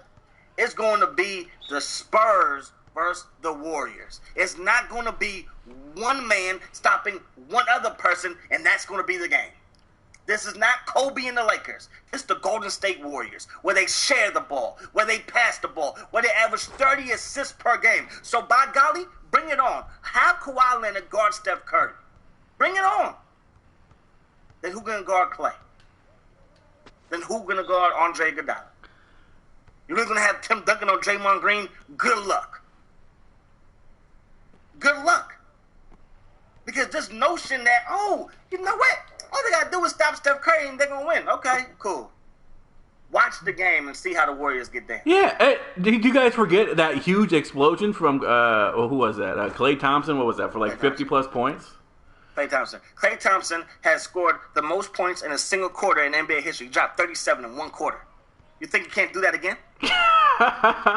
You guys are silly. Take Kawhi Leonard off Klay Thompson. See what Klay Thompson do. Do you think the Spurs can beat the Warriors without Duncan tonight? See, to me, yes. Yes, I do. Yes, I do. But to me, this is Popovich cop-out. Yeah. This is a Popovich cop-out. It's a mind game. It's a mind game. This is the regular season, guys. It's if not they the finals. beat the Warriors without one of their best players, then they can have that momentum and say, oh, well, we beat them without Tim Duncan. If the Warriors win, watch everybody on ESPN say, watch Mike and Mike say, well, they didn't have Tim Duncan. Well, he rested his players. Well, they did this. Well, they did that. Well, why are you going to rest the players now, Pop? Why ain't you rest the Suns, Pop? You want to rest them now? Okay. One of the best coaches ever, guys. Just remember that. Okay. I'm just saying, he's doing it for a reason. Because what a lot of people aren't forgetting, and I know you guys probably don't remember because y'all ain't a fan of either of the teams, but when the Spurs beat the Heat in the finals, the Warriors could have and should have beat them in round 2 of the playoffs. This is when Draymond was a rookie, Festa Ezeli was a rookie. We beat the Nuggets. We had to go to the Spurs. The Spurs beat us 4-1. So I know what you're thinking, I'm crazy, and rightfully so. But the point that I'm making is that every single game was close. And the Achilles heel for the Warriors, every single game was turnovers. And back then on the Mark Jackson, our turnovers were crazy. And that's how the Spurs beat us, because we kept turning the ball over. But we were in every single game. And this was a young Steph, a younger Steph, a younger Clay, a rookie Draymond Green. Yeah, and Razor. Now, I saw it, Razor. I saw it. So, I mean, it is what it is. Yeah. I mean, and Dawkins is so right. Like, what are people gonna be saying if the Warriors win? You know, Spurs went out full strength. You know, it doesn't really count. Doesn't really count. Right? Get them in a 7-game series and then see who wins. They're like, okay, bring it on. Because nobody has given the Warriors. When I say nobody, I'm talking about people on TV, ESPN, those guys. Nobody's giving the Warriors any credit. Nobody's giving the Warriors any credit. They came out. So many people picked the Oklahoma City Thunder to win the finals this year. To represent the West in the finals this year. It was like, why? What's changed? They have a new coach? New coach ain't doing nothing. It's still ISO. ISO ball don't work. Even Michael Jordan wasn't just ISO all the time. Oh, man. Done. Ben Simmons. I don't like Ben Simmons. I don't like Ben Simmons, and this is the only reason why I don't like Ben Simmons. For as good as he is, why is this team losing so much? For as good as he is, and we're talking about a college player, for as good as he is, how come he can't help his team win more games? Yes, he's averaging, a triple-double every single game. That's fantastic. But why is your team losing? That's my only question. So, Ben Simmons is probably a fantastic talent. Until he gets a jump shot, don't come and talk to me. Don't talk to me until you get a jump shot. Because anybody, like your Kawhi Leonards of the world, like your Andre Iguodala's of the world, like your Draymond Greens of the world, they can stop by isolation ball player. Mm-hmm. So if you can't shoot, don't come talk to me. Jimmy Butler, yeah. Yeah, thank you, Jimmy Butler too. I always forget about Jimmy. Jimmy Butler's a great defender. Even Klay Thompson is an underrated defender. Mm-hmm. You know what I mean? You can stop people that do ISO because we've seen it in the past. Stop it on 2K too, guys. Just so you know. Yeah. LSU isn't known for basketball. He'll be the GOAT because he's Australian? Get out of here, man. I don't think that has anything to do with it. I like Ben Simmons. His team doesn't win, and that scares me because we're talking about college. Like, yeah. College, you have to be able to take over. Yeah. And he gets triple doubles, but it's like, and maybe I haven't seen enough, but I only seen one game, you know. I don't know. To me, LSU's not that impressive. Ben Simmons is good, but he might be like a Kevin Love type of story, where he's good on a bad team. Kevin Love type of story. Right? My goodness. His team is undefeated. I LSU undefeated? What? Please, they're not even ranked. How are they gonna be undefeated and not ranked? Get out of here.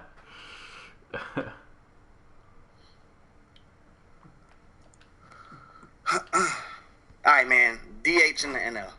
Good All or right, bad? let's get Let me into know. it, man. Let's get into it. DH in the NL. Let me know. Is it good or bad for the game? I want to hear from a baseball, from you, from Mr. Baseball. Mr. Baseball, I hate it, yo. Mr. Baseball, Mr. I hate Driving it. down to Cooperstown. See Ken Griffey. I- Get to the hall. I hate NL, having it. the DH. Good or Hate bad? it. Hate it, bro. Okay, tell me why. The tell me why you DH hate kills the game, man. DH How? kills the game, bro. How? Don't just say Skip Bayless phrases and get out this conversation. What? Oh my goodness. See, but I don't want to get upset though. Buckeye hates the DH. He hates it. I don't want to get upset because I've, Yo, get up. Let's be real, living. Why do you hate the DH coming to the NL? the DH has killed baseball, bro.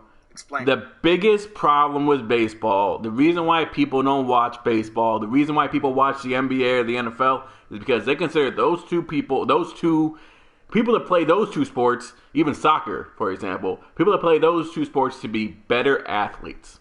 No one's going to watch a fat ass throw a ball, right? So this is the problem. We brought up Bartolo Colon, sacks, right? Okay? When you look at Bartolo Colon, do you see an athlete? No, you do not. Okay, you see someone who's very good at throwing the ball, which is, hey, 100%, awesome, that's cool, whatever. In my opinion, again, I want to try to control myself because we all know what happened when I got into the East thing, and then the Cavs. In my opinion, that's what's killing baseball, right? Because when I watch LeBron play, I know that I can't do that, right? So I'm gonna watch it. When I see somebody play DH, I'm like, all right, let me hit the batting cage. I can probably do that, and then like and then you just see him like sitting down. Okay, it's my turn to play. Let me go play. There's zero athleticism, man, and that's what's killing it, bro. What's killing it. It's like people say it's boring. It's boring because again, you don't see baseball players moving that much. There are, for example, Manny Ramirez, right? His epic, I'm going to the bathroom in the middle of the inning, right? Like, because he didn't have anything else to do. People are like looking around, playing with their gloves, like waving to the fans and stuff like that. It's like, this is a spectacle. This is not a sport, So it feeds into that stereotype if you keep having people who do one thing right and don't even play their game, and I'm not pointing my finger at anyone, but when you consider somebody as being a baseball player, for me, I want people to consider them being an athlete, someone who can bat, someone who can field, someone who can do everything, I want a pitcher to be known as someone who at least tries, because right now pitchers, if you're a pitcher in the minors, you have one job, and that's pitching. You don't even have to worry about hitting. They don't do hitting drills with you. They don't do anything. They don't do anything, right? They you jog around the field, a couple times, and you guys can attest to this if you play baseball in whatever. It's just you only focus on one thing. It's like you don't have to hit, like Pedro Martinez, for example, bro. In the playoffs on national television, this guy's going to sit there and take three fastballs right down the middle and then giggle about it and walk away. If I was a fan, I'd be like, "What are you doing? I'm paying money to see this. Get out of here!" But whatever, Dawkins, go ahead. I hear you. But you just said Pedro Martinez. Pedro Martinez, if he was in the NL, you'd have to see that every fifth game. But I feel like he'd work harder. No. You would have to see that every fifth game because you do not pay pitchers to hit baseballs. But we should. No, you shouldn't. Here's my thing. And I respect your argument, I respect your passion, and I see where Buckeye's coming from as well. Because you guys are coming from a strategy standpoint, an effort standpoint, a doing everything well standpoint. And I get that, and I hear that, and I respect that. However, would you really want to see Pedro Martinez up to bat every single time that he pitches? For me, no. The reason why people don't consider baseball players athletes is because they fat and overweight. A first baseman to me in the NL is a DH. Is a DH. So to me, why not have somebody who can hit, that can get more runs, that can make the score more appealing, that can make the games more appealing? Because all the strategy goes out the window to me. For us, Super Bowl Sunday, we're going to be looking at what these people do. For the casual fans, they're going to be watching Cam Newton. And if Cam Newton plays well, he's the best quarterback. If he plays bad, Cam Newton's not that good. And they won't even understand it. The majority of baseball people, they like having they like the NL because there's more strategy involved. You have to sacrifice bunt a little bit more. You have to do all these things a little bit more. That's fine. I'm not watching that.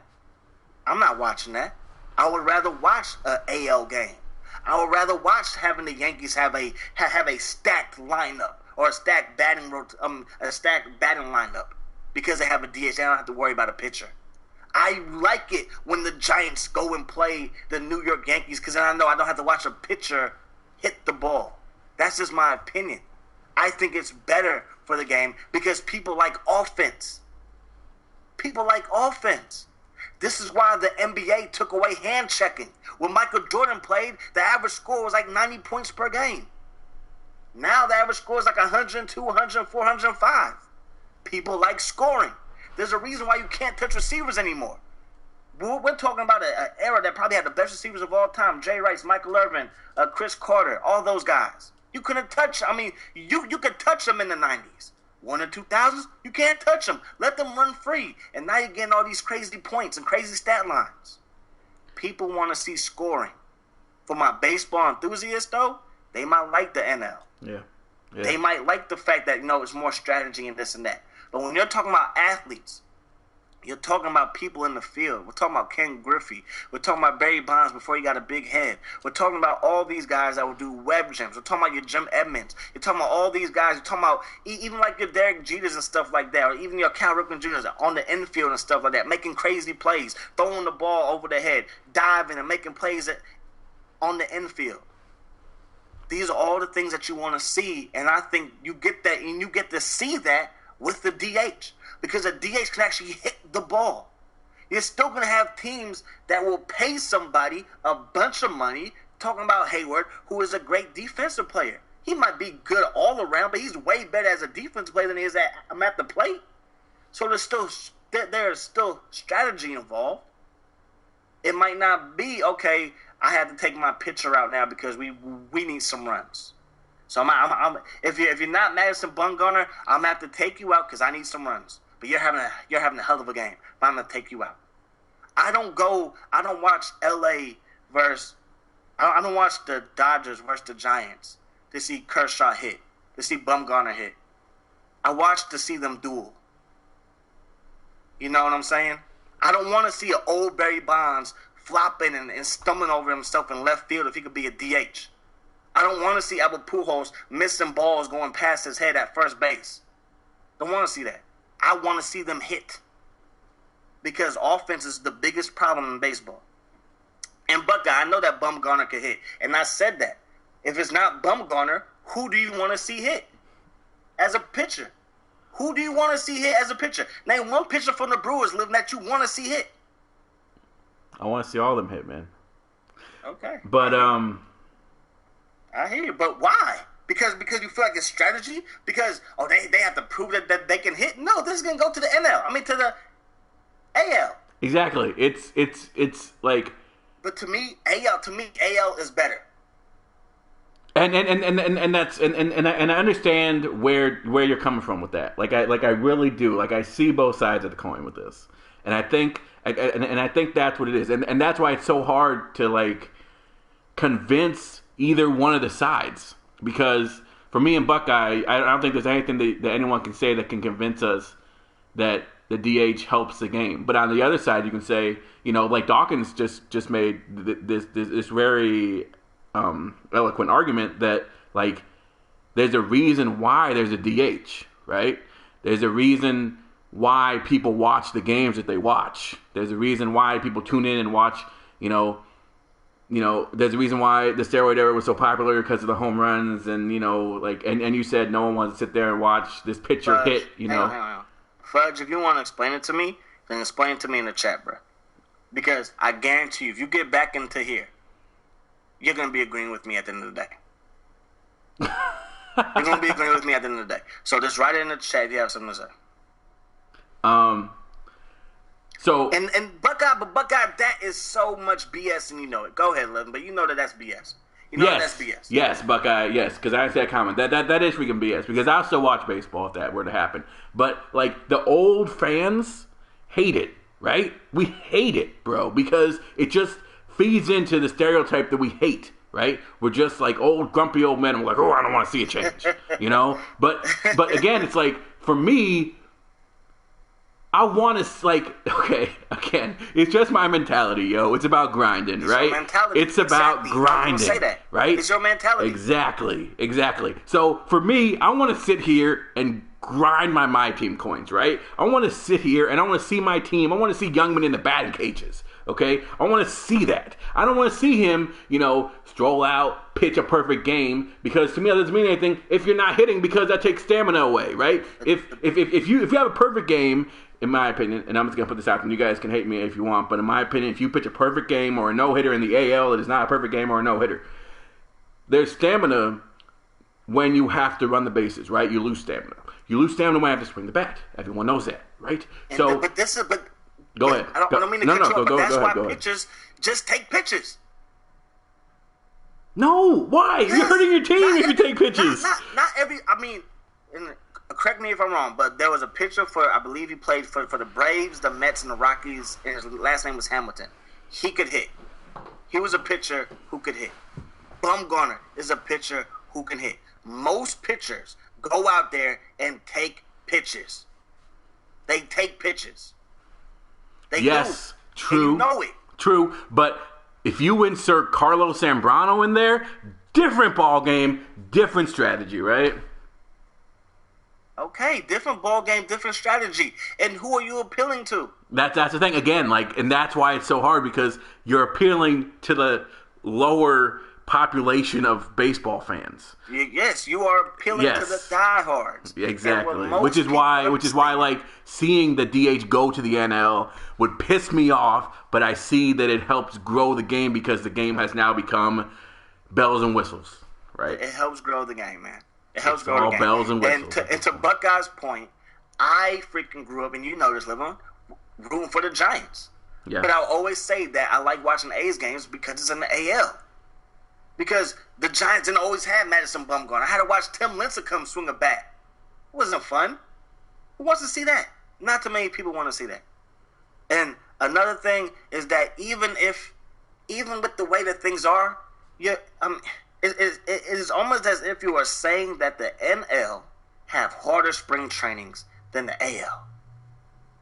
Spring training for the Giants is 10 times harder than it is for the A's, because they have to teach their pitchers how to hit. And that's not the case. Well, it's not the case. No. Well, yes and no. It's not the case. It is. It's not the case. Yes. No, it's not. So the Brewers have a harder spring training than the Red Sox. The pitchers do, yes. How? How could you possibly say that? When have you ever seen somebody do a special on this team saying, no, these pitchers, they're learning how to hit. These pitchers have been in the batting cages the whole spring training. Yep. Learning how to bunt, learning how to drag bunt, learning how to hit balls to certain parts of the field. If they need to advance somebody from second to third, they have to know how to do it. They at least have to be trained. Living. I said pitchers. Yes. So you're telling me just the pitchers do that stuff. Yes. Anybody else that knows how to hit, go home. No. They have specific practices for the pitchers, for the regular hitters. Yes, they do. I know that. So in the AL, they don't do that because not as much. Not as much. No. Of course, not as much, because you only have to practice what you have to practice. But again, with all that practice that you're doing, who's really learning something? Well, I hope the NL pitchers are. Okay, because CC Sabathia, when he was with the Brewers, he was knocking the ball all over the place.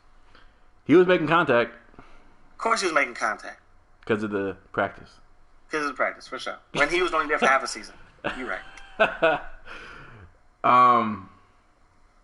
But that's my point, though, man. And I can see it, and every pitcher learns how to bunt. Fantastic. Every pitcher knows how to bunt. I'm gonna go spend my money, take my girls to an A's game to watch somebody bunt. If it helps them win. No, that's the difference, though, Living. Not everybody cares about wins and losses in the major leagues. Know why? Nobody shows up to these games anymore. Opening day, packed house. All-Star game, packed house. Call me again during the playoffs. Call me again during the playoffs.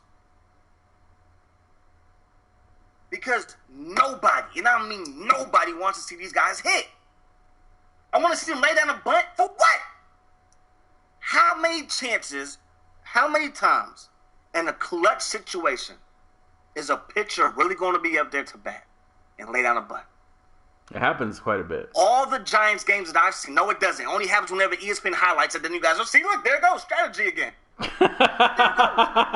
we went 3 weeks without any strategy, but ESPN found a clip where there was some strategy. Wow. Oh, ESPN showed a clip of Madison Bumgarner hitting a grand slam. I consider myself a Giants fan. And yes, Bumgarner is a rare entity. He can do it. Nobody else can. So why keep it?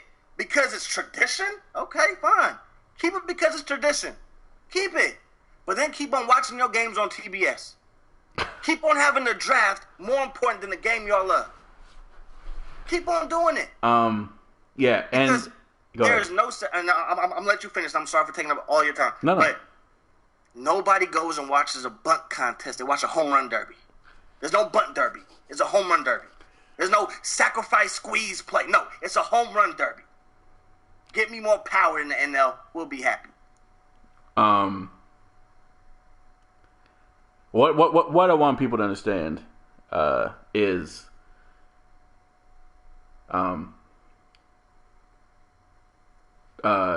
Dawkins is very knowledgeable about baseball, and he knows a lot, and he's spitting game right now, and his points are very, very valid.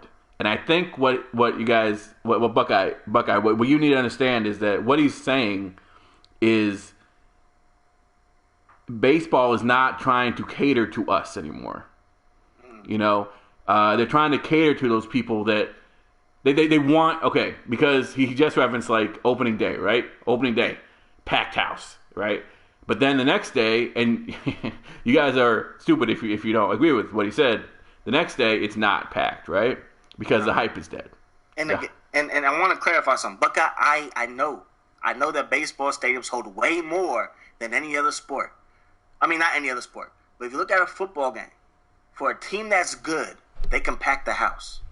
For a team that's bad, like the Jaguars, okay, half empty. The Tampa Bay Rays would be the best team. Be battling for a wild card spot. Battling to win the AL East. You got 10,000 people there. For the best team in the AL. 10,000 people there. So I know that something is missing. Something is missing. And what's missing is the fact that when we were growing up, power hitters were what we liked. For as bad as Sammy Sosa might have been in the field, I do not care. Let me see him swing a bat. And that aspect is missing just a little bit. Now, I agree with Livin that there is some strategy, but the common fan does not care about strategy. Exactly. And that's what he's getting at, guys. And that's what he's getting at. St. Louis almost... Because there's nothing to do in St. Louis, yo.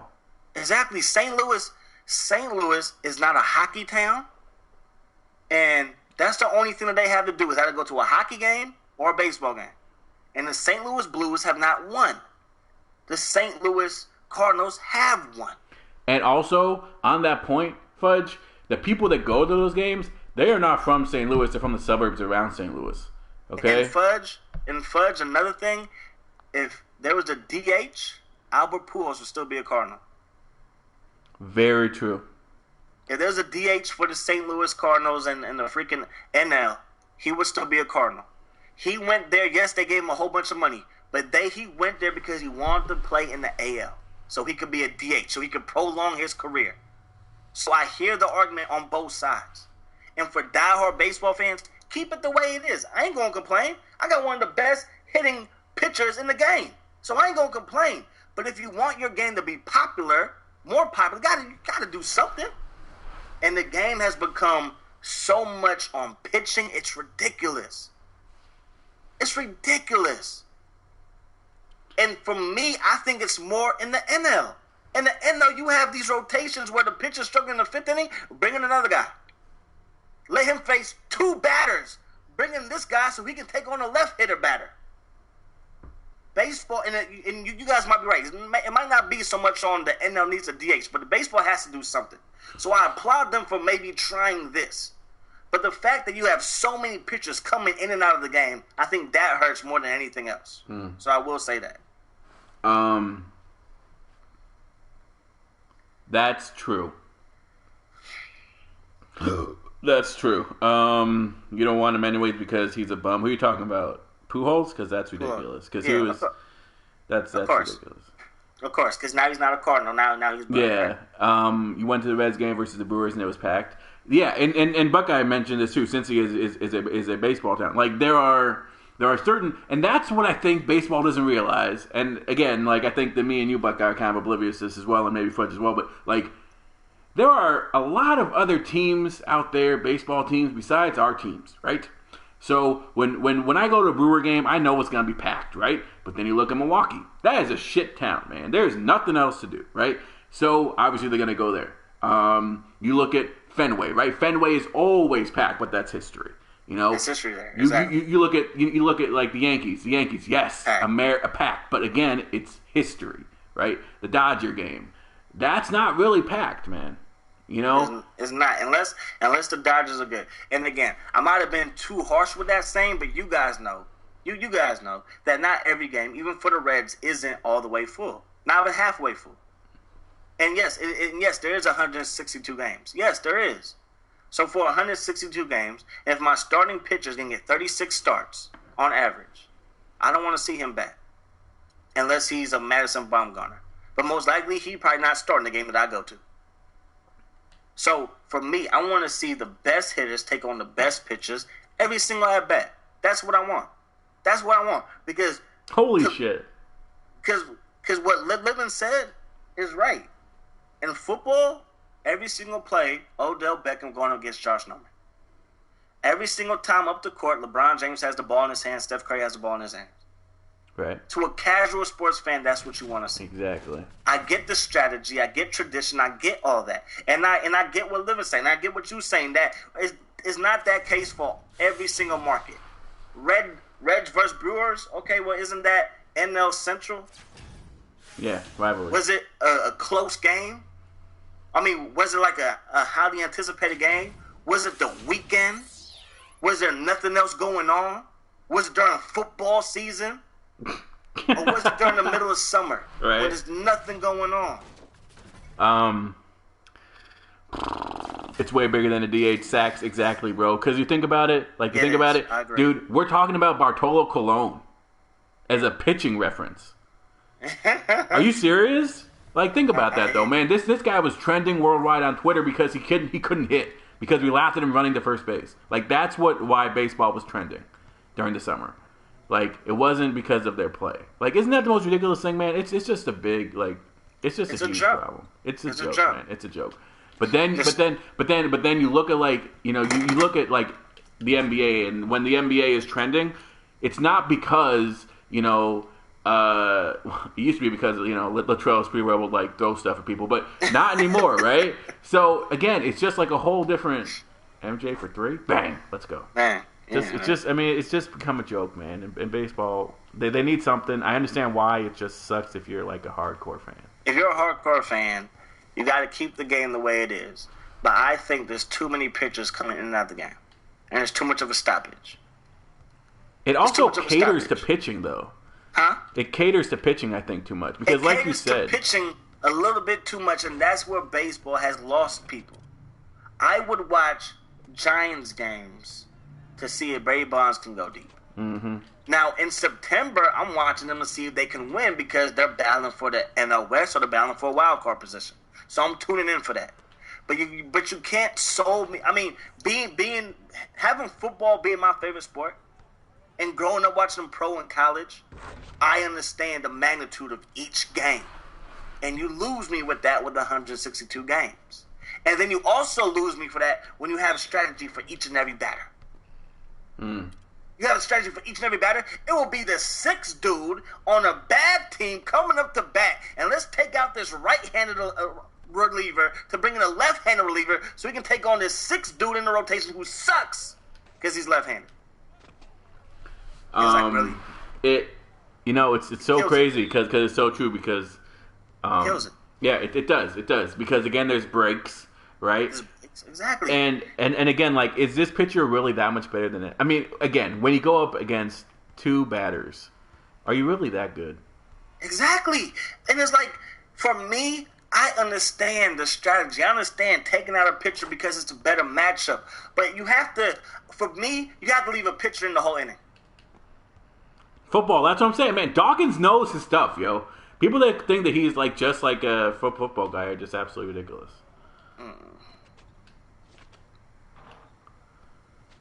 Yeah, no, and again, I respect Buckeye's opinion. I really, really do. And I get it. And even living. And I think that if it works, then they should keep the NL to be freaking DH free, if you will. However, though, something else has to change. Something has to change. It does. And it might just be freaking timing, but when Barry Bonds was going through what he was going through, you had Ken Griffey on the Reds, and he kept on getting hurt. And then he had all this steroid crap. And then people were more focused on pitching. And now, instead of having people that ain't superstars, because if you think about the NBA, I believe Kyrie Irving had a 52-point game versus Spurs, LeBron James' first year back. You had Klay Thompson drop 37, right? There's not too many times when you have a no-name have a big day at the plate and people care. You don't really have, like the seventh batter have 2 home runs in the game and people are jumping up and down. But when the pitcher has a perfect game, it's like, oh my gosh. Right. But then you have pitchers having perfect games and no-hitters all the time. Mm-hmm. And then it's like, okay, well, if I can get this from ESPN, then that's all I'm going to watch is ESPN. I'm going to just watch the freaking sports and the highlights. You know what I mean? And I'm going to watch freaking MLB tonight and baseball tonight. And there's no reason for me to watch the game because I can get everything that the game has to offer in the highlight. So maybe they don't have to take the DH. I'm thinking the DH would be good because you won't have pitchers. Because again, not every pitcher is going to buy in. Not every pitcher is going to buy into working on their swing and really working on button. Yes, they might do it, but there's a difference between doing it, as part of the just going through the motions, or actually doing it to get better at it. So if they're not doing it to get better at it, they're just doing it because they have to because it's spring training, then it's not helping the game. MJ, he's a beast. He's a glitch. Yeah. I don't know, man. I mean, it's just sad, bro. It's sad. No, it's sad. It's and it's so crazy because I remember us going to an A's game and it was like extra innings and we were like, okay, so when is Chris Carter coming up? Like, when is Yoenis Cespedes coming up? You know, and it just cater and dude and again like the A's just keep on doing this stupid shit, bro. Like, again, and it gets you every time. It gets me every time, yo, because it's like gets you every time. I get mad at Billy Beane for being stuck in his ways, right? Yeah. But I'm stuck in my own ways too. And he just keeps on doing the same stuff, man. And it just and again it's the I'm sure Billy Beane would be someone who would say, well, let's not bring the DH to the NL, right? But he just okay. He rewards pitchers, like relief pitchers, but he's not going to reward a hitter because he he thinks that the pitchers are good, but in actuality, they only come in and they face 2 batters and get strikeouts, right? True. And they don't realize, like, he's not going to reward a hitter because their average may be bad, but then, like... But to a certain extent, them coming in versus two hitters, and doing a good job versus those 2 hitters makes them good, and that's the problem. Yeah, exactly. And that's the problem. Because in the past couple of seasons, we've seen teams with smaller markets do well. The A's, I believe 3 straight years of making it to the postseason. The Kansas City Royals, back-to-back seasons going all the way. You know what I mean? And now it's like, okay, we can play kind of small ball to a certain extent. We can, hit for average. We can just get players on base, play good defense behind them, and we can win. So now the power hitters were getting all the money back in the day. And maybe that will start to change, and maybe, baseball will start to change with it. But all the power hitters, most of the time, they go to the AL. Yes. You know what I mean? So there is more strategy in the NL, and for smaller markets like the A's and stuff like that. But I think that kind of kills the game as well. Because now you have a situation where the strategy slows down the game so much that it hurts it. And I don't know if you guys ever seen this movie, Any Given Sunday, but Al Pacino, he says something like the game started to die when it stopped being about them. And he's an old coach. He's playing an old coach. And what he said is very true. NFL started making it about the fans. What do the fans want to see? You know what I mean? How many you have all advertisements. Now you got FanDuels all over the place and stuff like that, right? And it helped the game, but it pissed coaches off. And right now, baseball's in a situation where they're trying to help the game, but it's pissing the diehard fans off. Yeah. You know what I mean? So they're kind of just in like a crappy situation right now. But I don't know, man. I don't know if the DH... Yeah, I don't know, man. I mean, there's so much more that needs to happen for it to become relevant again. Like, it's not America's pastime, and we're ignorant if we think it still is. Are you in here, Dawkins?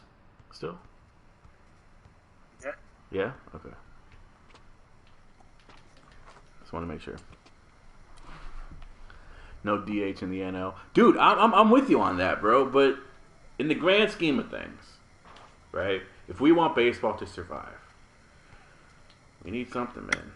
Okay.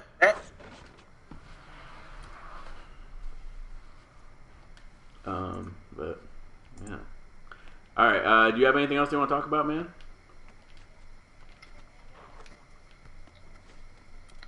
Dawkins?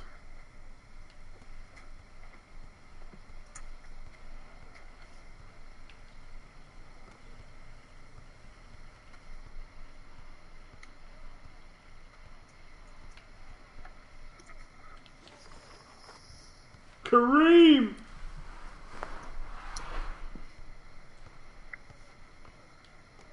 Wait, yeah, I'm streaming from my PS4. What? What are you talking about?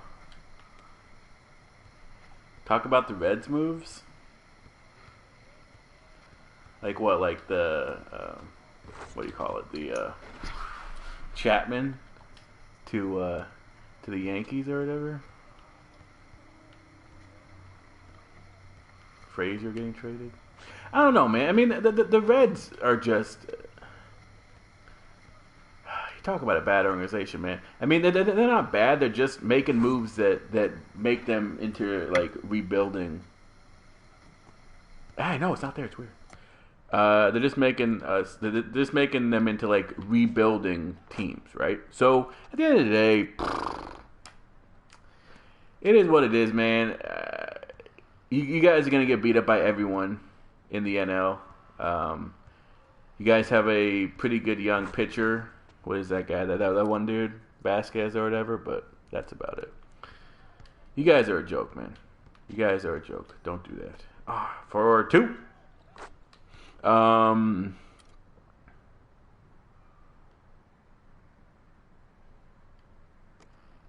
Yeah, man. Sports Talk Monday. It's pretty fun, bro. It's pretty fun. The Los Angeles Rams. Yeah, bro. We gotta talk about that. We'll talk about that and then we'll end it. I'm gonna try to get Dawkins back in here. Zach, what's up? I'm gonna try to get Dawkins back in here. I think his internet died or something, so I'm gonna see if we can get him back. Because I couldn't hear him toward the end of that conversation. There he is.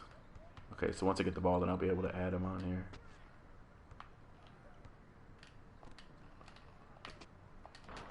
I cannot lose, man. I have Kareem and Jordan.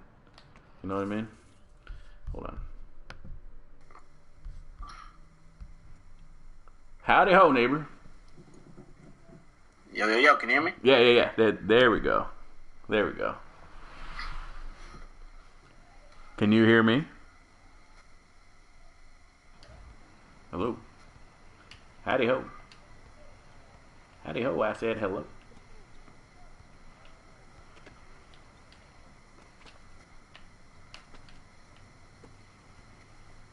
Here's Jordan. Oh.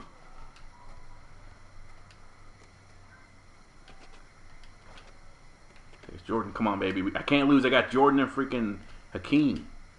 Aye.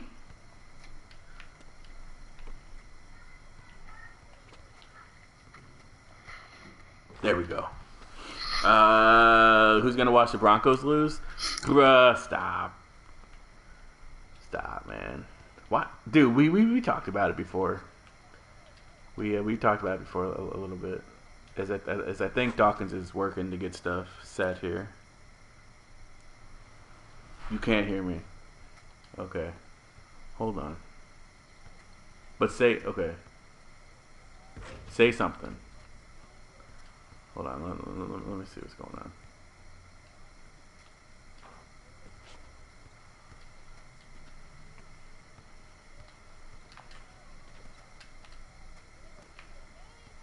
Hakeem, the dream.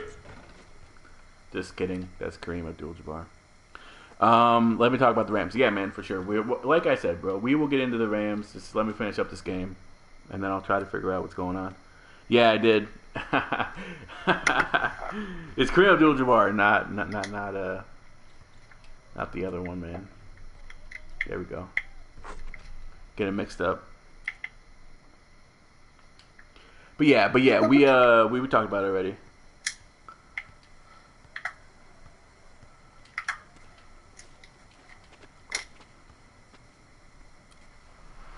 No, I did not. I said Kareem. Hakeem.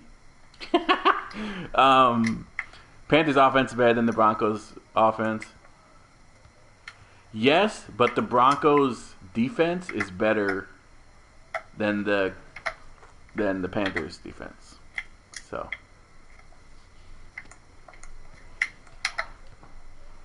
I know everyone wants to say, "Oh, well, let's see, Peyton Manning go out on top."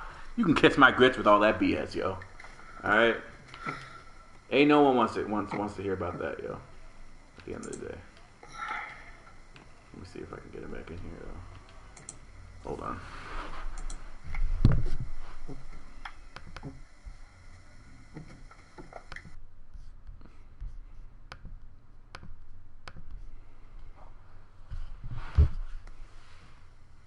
$17 by the Bucks. Nice. What up?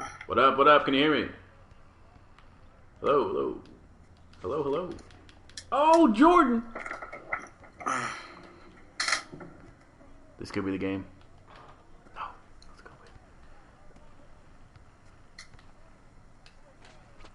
Jordan. There it is. All right.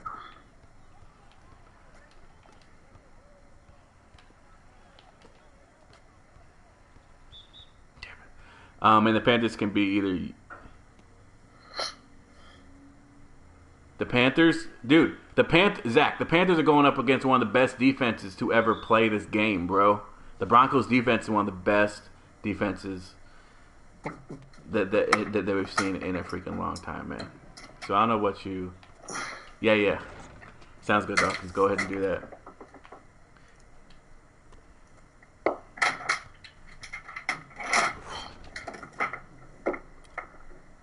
They know they're gonna lose. I mean, they do what? We already talked about this, Zach, but I'm just gonna say the defense wins championships, right? That could be a 3. Bang. Damn.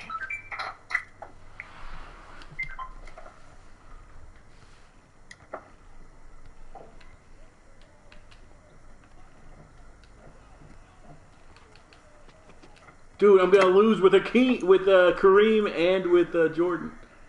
Oh no! Dude, I suck, man. It's official. Get out of here. Let's go. Not yet. Here is Gordon. I gotta go. I can't see anything. Zach, what? All right, man. Take it easy.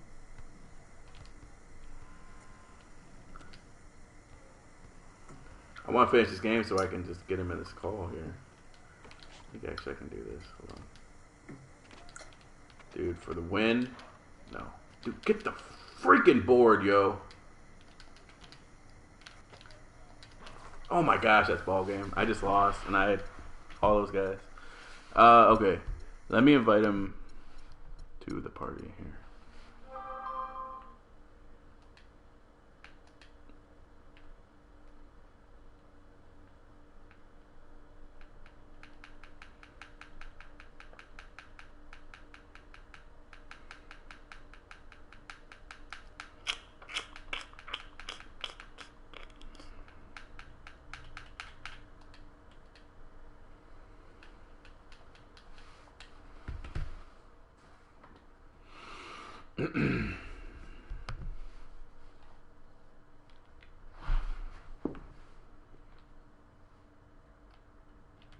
What you win? I don't know, man. We're gonna talk about the Rams and then we're gonna dip probably. Yo.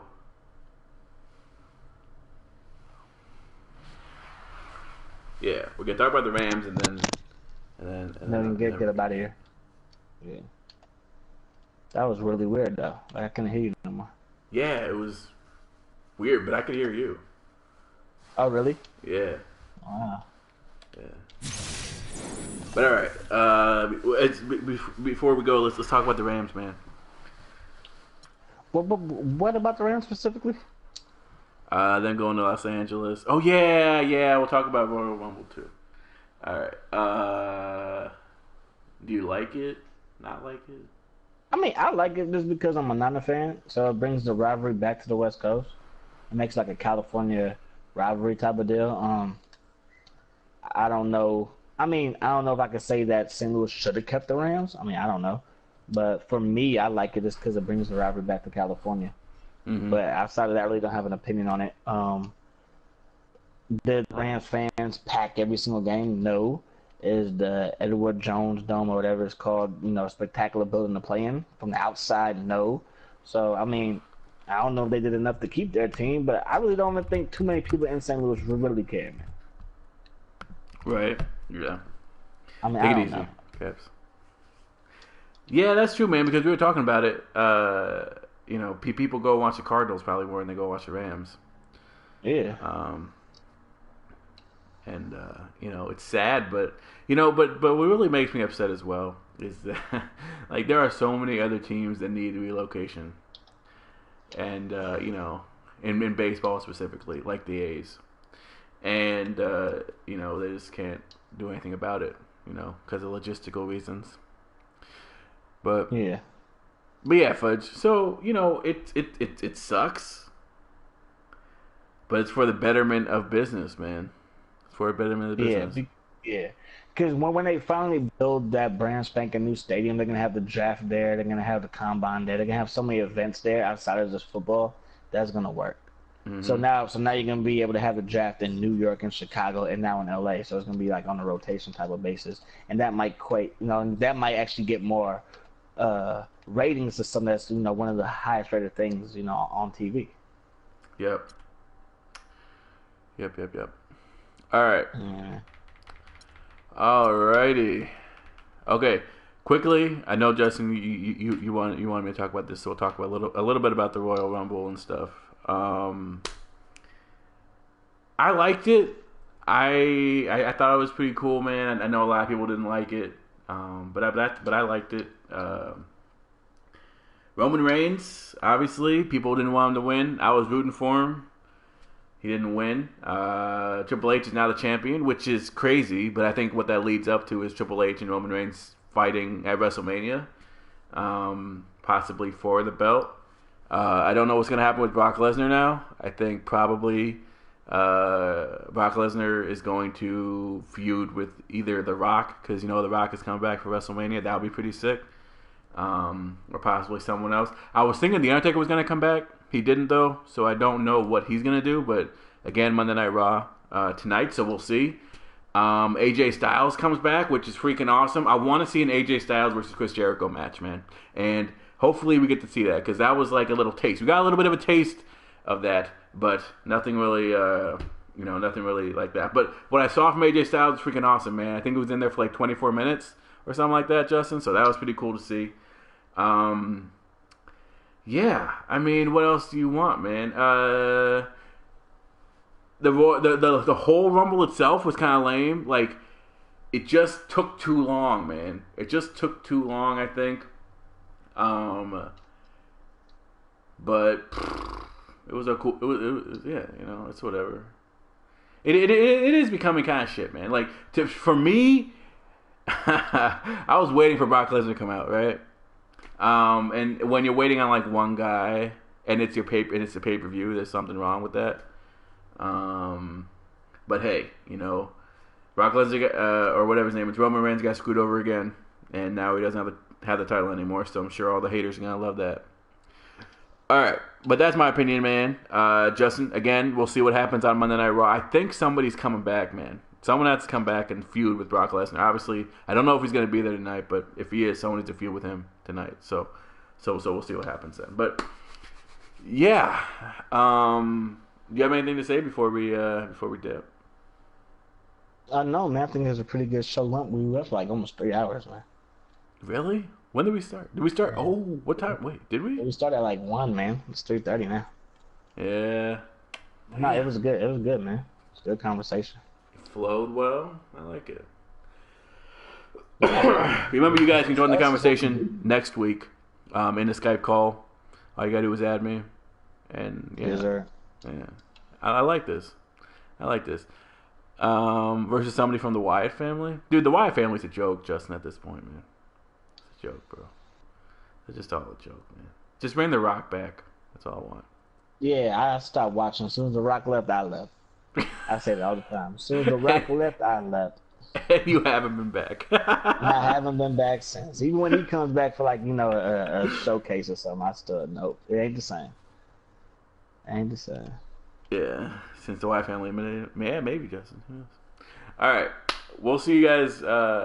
We'll talk sports like this next Monday, obviously, but I'll be here every other day. And I may be back streaming. If I do stream, it'll probably be Call of Duty, to be honest with you. So, yeah. Blue screen activate, and peace.